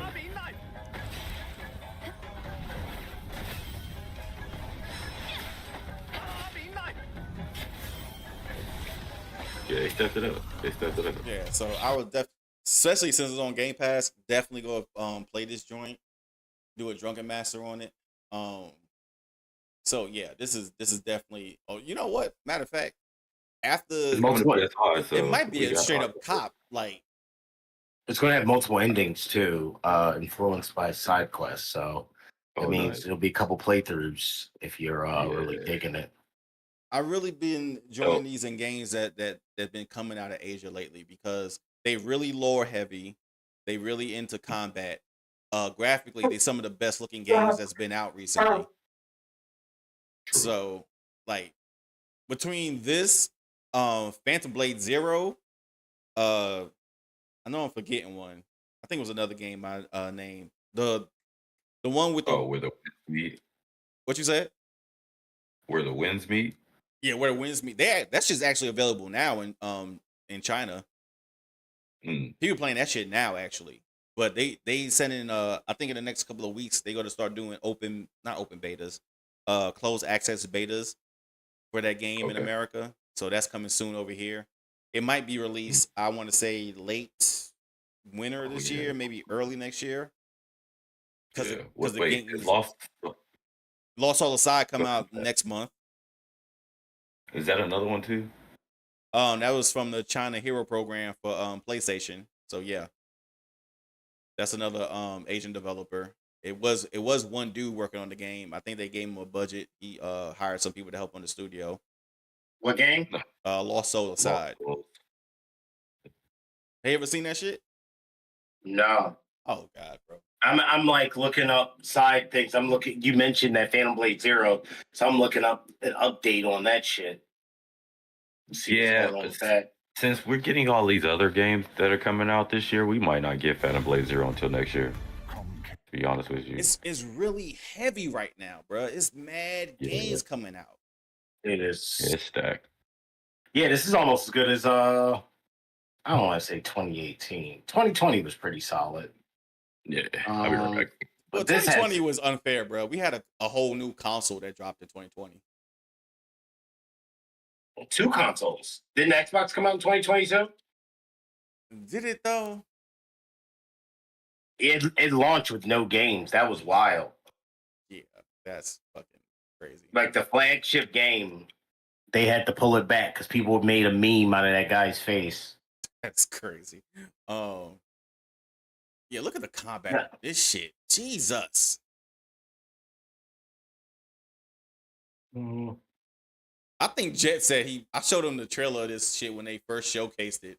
He said I had to stop watching that shit to text you back like, nigga, what the fuck you send me, bruh? This shit look crazy. I think Jet gonna probably get this joint. I'm definitely gonna get this joint. It comes out on my birthday, actually. So, if any one of y'all want to give me a birthday present, this is it right here. That's what I want. Oh, yeah. I think age is the. I mean, dude, are there any American development companies that are doing anything outside of just sports stuff?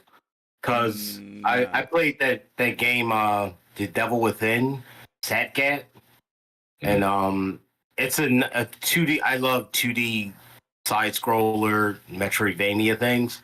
That's what that is.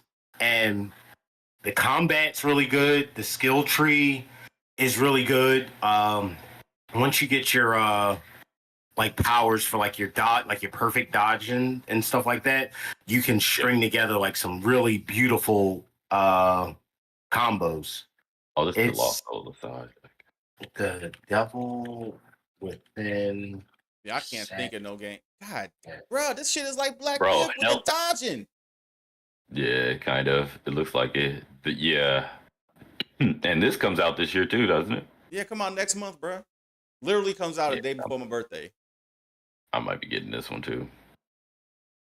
This and then cold, bro.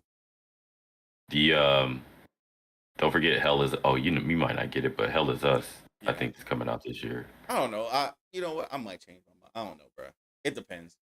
I'm getting that shit. I'm one of them finicky buyers, nigga. Like I'll be hyping the game and then I'll just be like, nah, I'm good. And then I see a game like, nah, I'm good. And then the day it comes out, I'll be like, yeah, I had to get this shit. I'm just finicky, bro. I need to see somebody play it. Whereas, like somebody I trust to play it that ain't like a shill or something, because at least I'll get it on. Like Batch, you'll keep it 100. Like I respect your opinion. So, like if you're saying something's dope and it looks good, I can rock with it. But I ain't gonna hold you, bro. Bats enjoys everything for the most part. He doesn't like bullshit though. True. Yeah, I don't like bullshit. True. I'm not.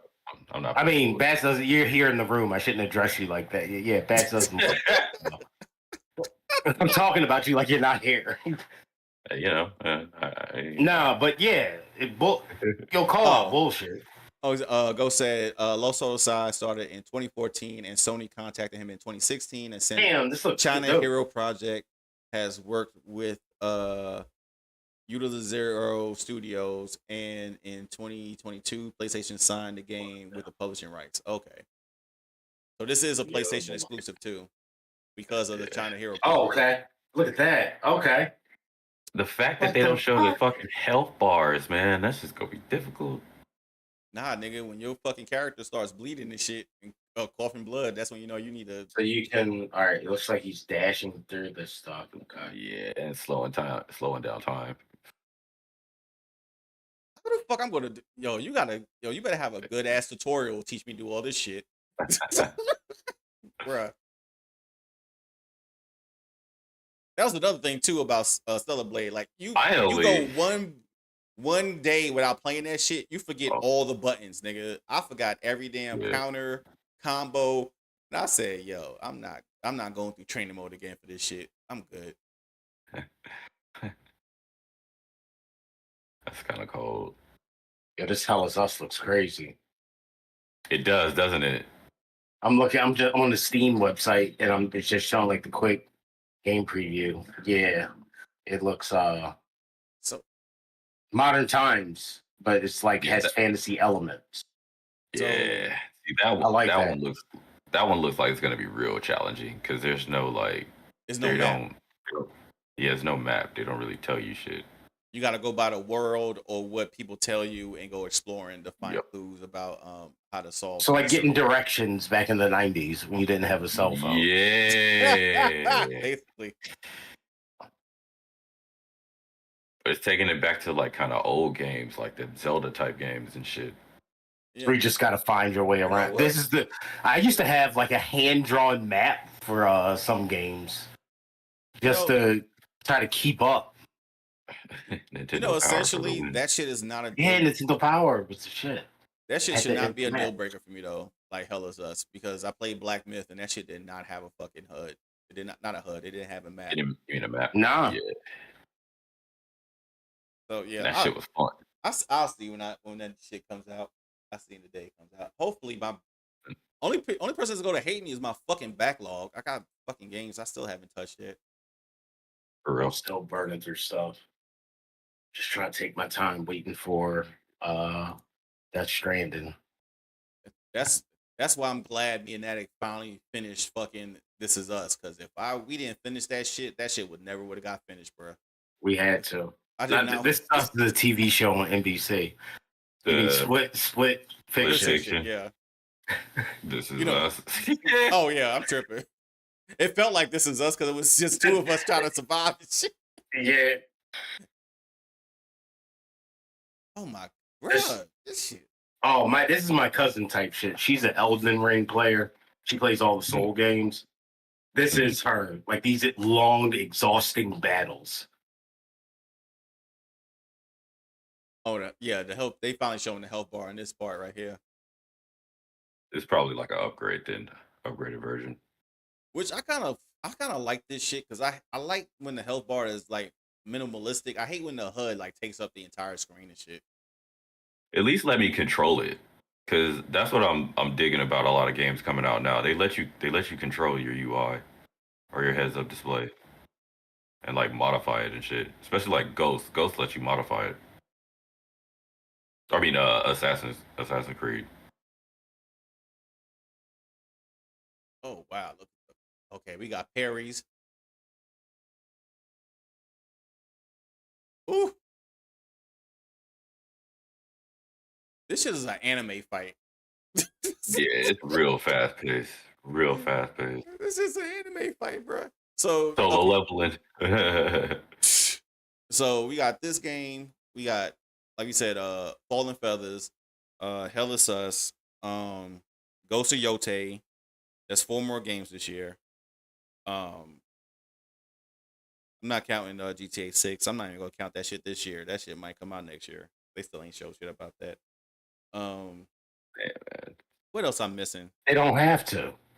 They don't. They really don't. They could shadow drop that shit and everybody go buy it. No, I'm missing a game. Did I just name one? You said the Phantom Blade Zero. Yeah, Phantom Blade Zero, Fallen Feathers, Lost Solo Side. We don't know if Phantom Blade gonna come out this year.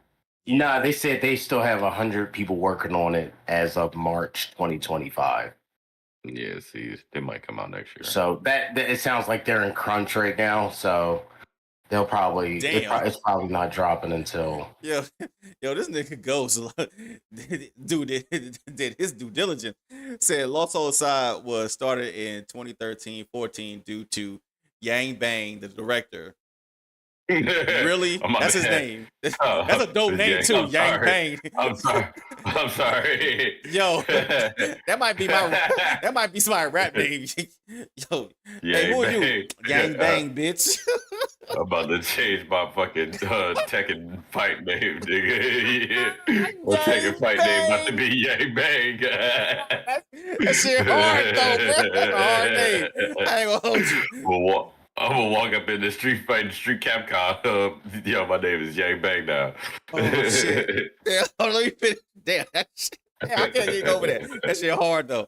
All right, the dude basically he made this game because he really hated Final Fantasy Final Fantasy 15. So he wanted to make his own Final Fantasy meets Devil May Cry game. Oh, that's tight. So he made this shit out of spite, nigga. That's what you're telling me. I'm here for it. I'm here for it. He made this visual goal out of spite. I'm here for it. You see, you guys, you woke Avengers. You see what happens when you put your mind to it instead of like perfect example. Twitter fingers. Yeah. Instead of crying and bitching, make your own shit. And make it out of pure fucking hatred, and maybe you'll make some money. Because this started with one person, hatred for another game. Damn, that's hard, bro. Imagine you hate a nigga so much. Imagine you hate a franchise so much. You fucking invest thousands upon thousands of dollars into making your own shit to utterly destroy the person that you hate so much. Wait. That's imagine hard. Your op name. Wait, imagine your ops name is Yang Bang. Yo, you know it's gonna be real fucked up if this game sells more than Final Fantasy Rebirth 2 on top of that. The headshot. You telling me that we got fucking Cloud Strife can't do over 3 million, but this motherfucker named Yang Bang.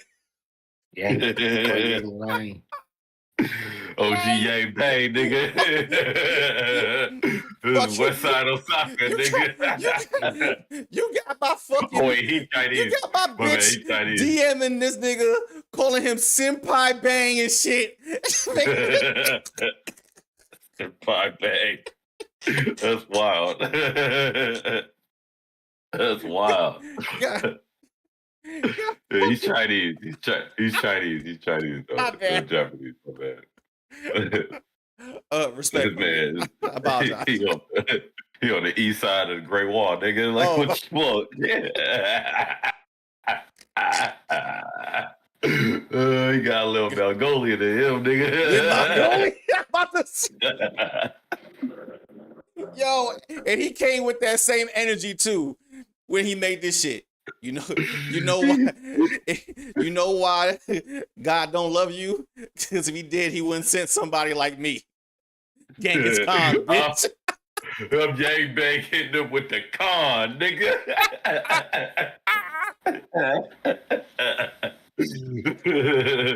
Stop streaming the Irish, though. This shit is hilarious, though. Take this, Square Enix. Yo, fuck you, Ghost. You got me laughing about this nigga Yang Bang for the last 30 minutes. Square Enix got an op. His name is Yang Bang. I'm gonna fucking ask them on Twitter.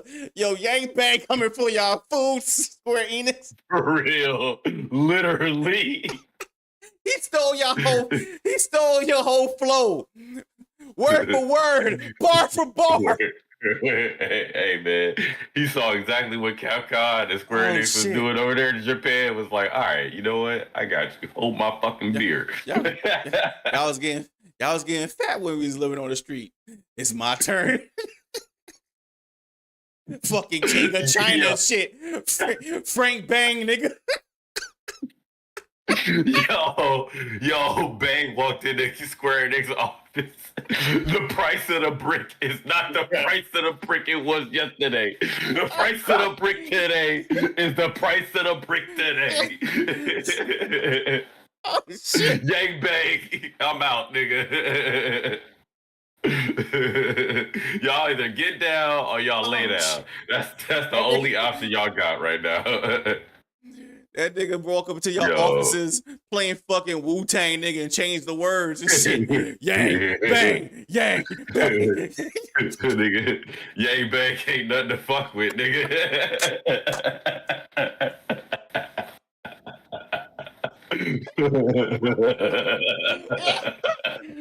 Shit. Yo, look at this work. It's not. You fucked it up. You fucked up the joke. Yo, fuck you, man. The nigga said it's not Yang. It's Yang Bing. It's not Yang Bang. Nah, for these jokes, it's Yang Bang. Yang Bing Bang, nigga. Bing bop, boom bop, bing bop, bop. Type of shit I'm on, you wouldn't understand.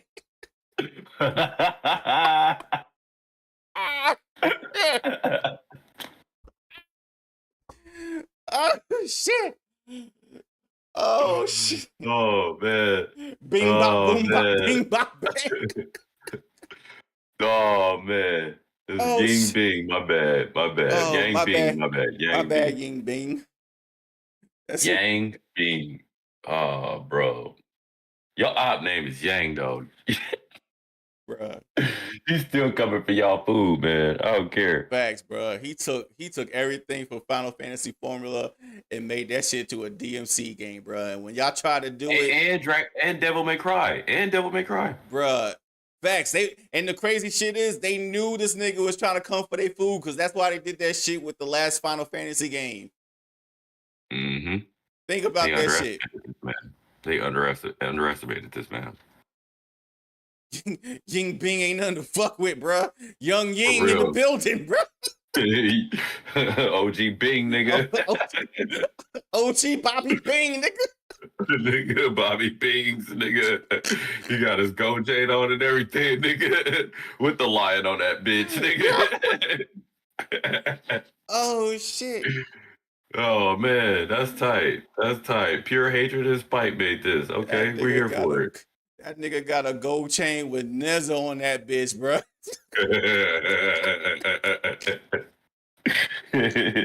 Popping fireworks, nigga. Y'all know who Nezza is. Read your Chinese law, nigga. That nigga was not to be fucked with. Oh shit. Here, I got one for you. He got a jacket with the Mad Tiger on his back.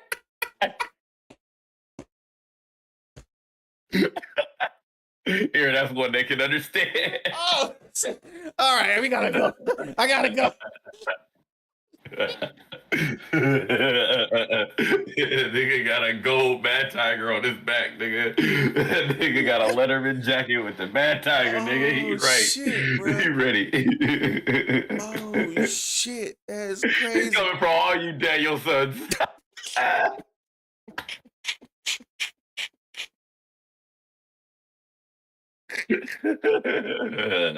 Oh, y'all thought y'all was the chosen one, Square Enix? I got you. Oh my god. I'm gonna show you who the golden child really is, This nigga. nigga said, "Nigga, be water, my friend." Square Enix don't hit back, nigga.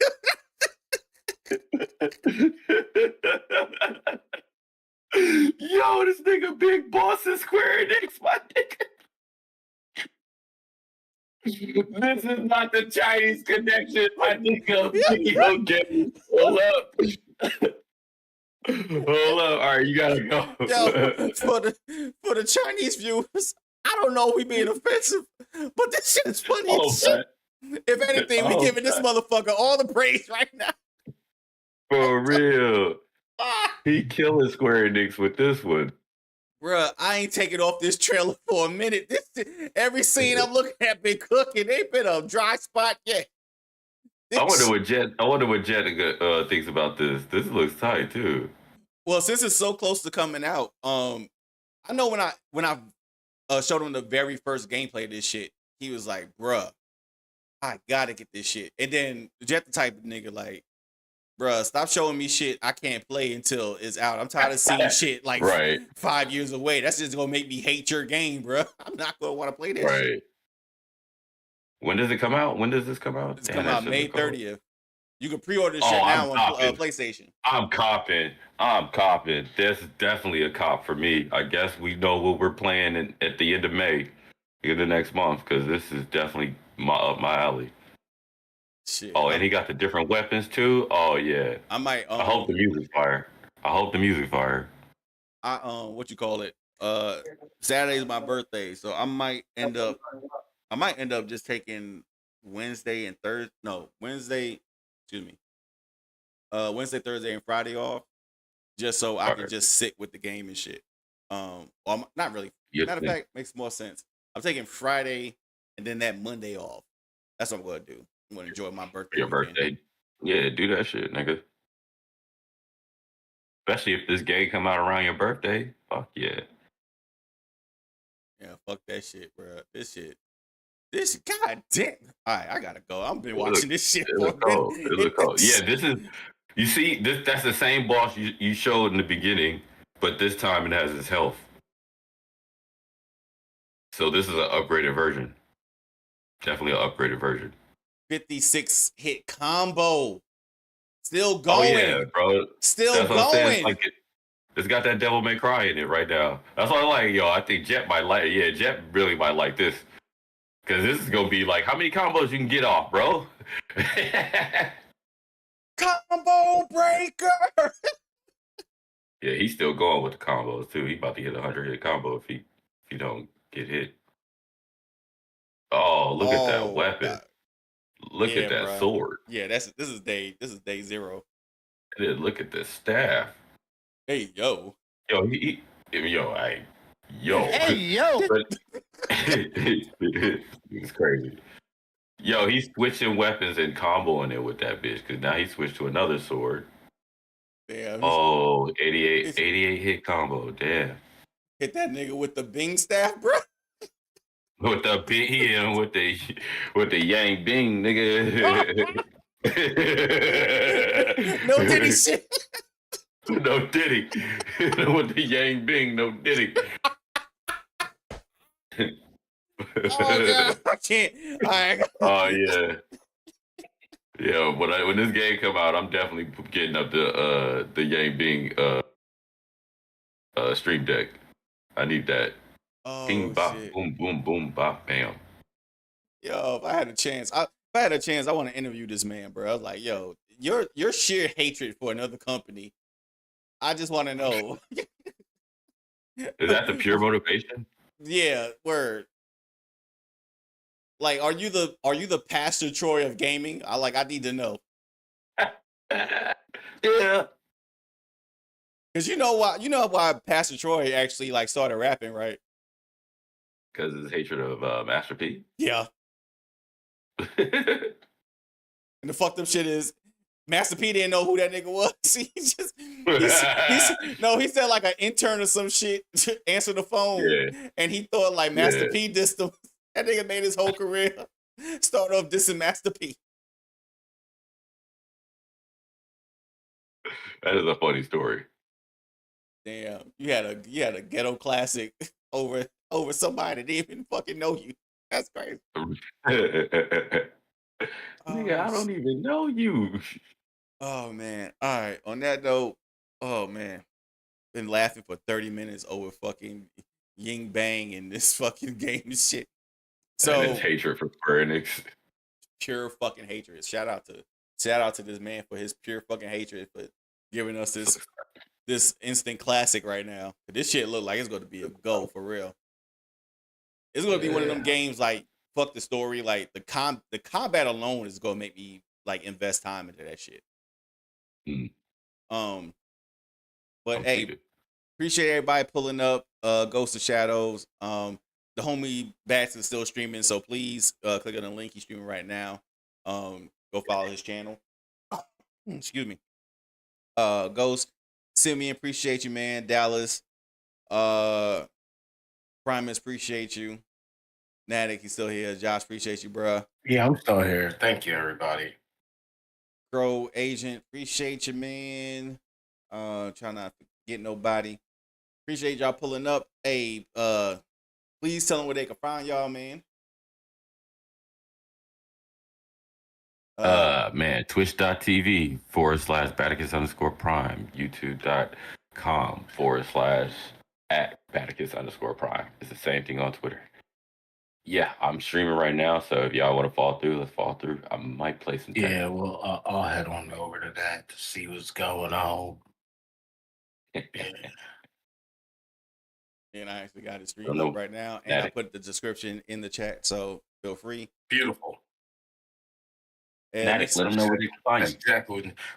E-Money Grip Skin Tight Jeans on Instagram, where I post videos of me doing circus and pictures of stuff I baked. All right, cool beans. Oh, appreciate you, Ghost. Ghost gave you a follow, bruh. Oh, that's what's up, man. Appreciate it. Oh yeah, that's what's up, man. So we will catch y'all Wednesday. I'm going to try to do part 2 of South of Midnight. Like I said, I do want to finish that game on stream because I find the story very interesting. And fun fact, I think it parallels Sinners a little bit. So I think people that actually enjoy that movie are going to enjoy the content that's in South of Midnight. If you have Game Pass or you have Xbox, I do recommend at least try it for yourself. Like I said, the combat, that is not the game selling point. I'm not going to be like one of these shills and try to sell you on a game that y'all know you're not going to have fun playing. But I think the story is strong enough where you will really enjoy that game for what it is. It's an incredible narrative, deep Southern lore, beautifully animated, stop motion animation type of game. Hopefully, if they do a sequel, I hope it gets greenlit for a sequel. That the combat is a little bit stronger, and or if any developers took notes, and if you didn't like the game because of the combat, make that type of game, but involve better combat. Then, you know what I'm saying? Because I think we need more black protagonists, whether it's male or female, and I think our stories need to be told in video game format in order to progress the medium. That's just my opinion. But all right. Anything I want to tell the good people before we sign out? Before I sign out, anyway. I'm good. Natic. Be kind to one another. Yeah, facts. Word. Facts. Stop pranking people, especially football players, because your fucking daddy forgot to close his fucking email. Dumbasses. Anyway, y'all be good.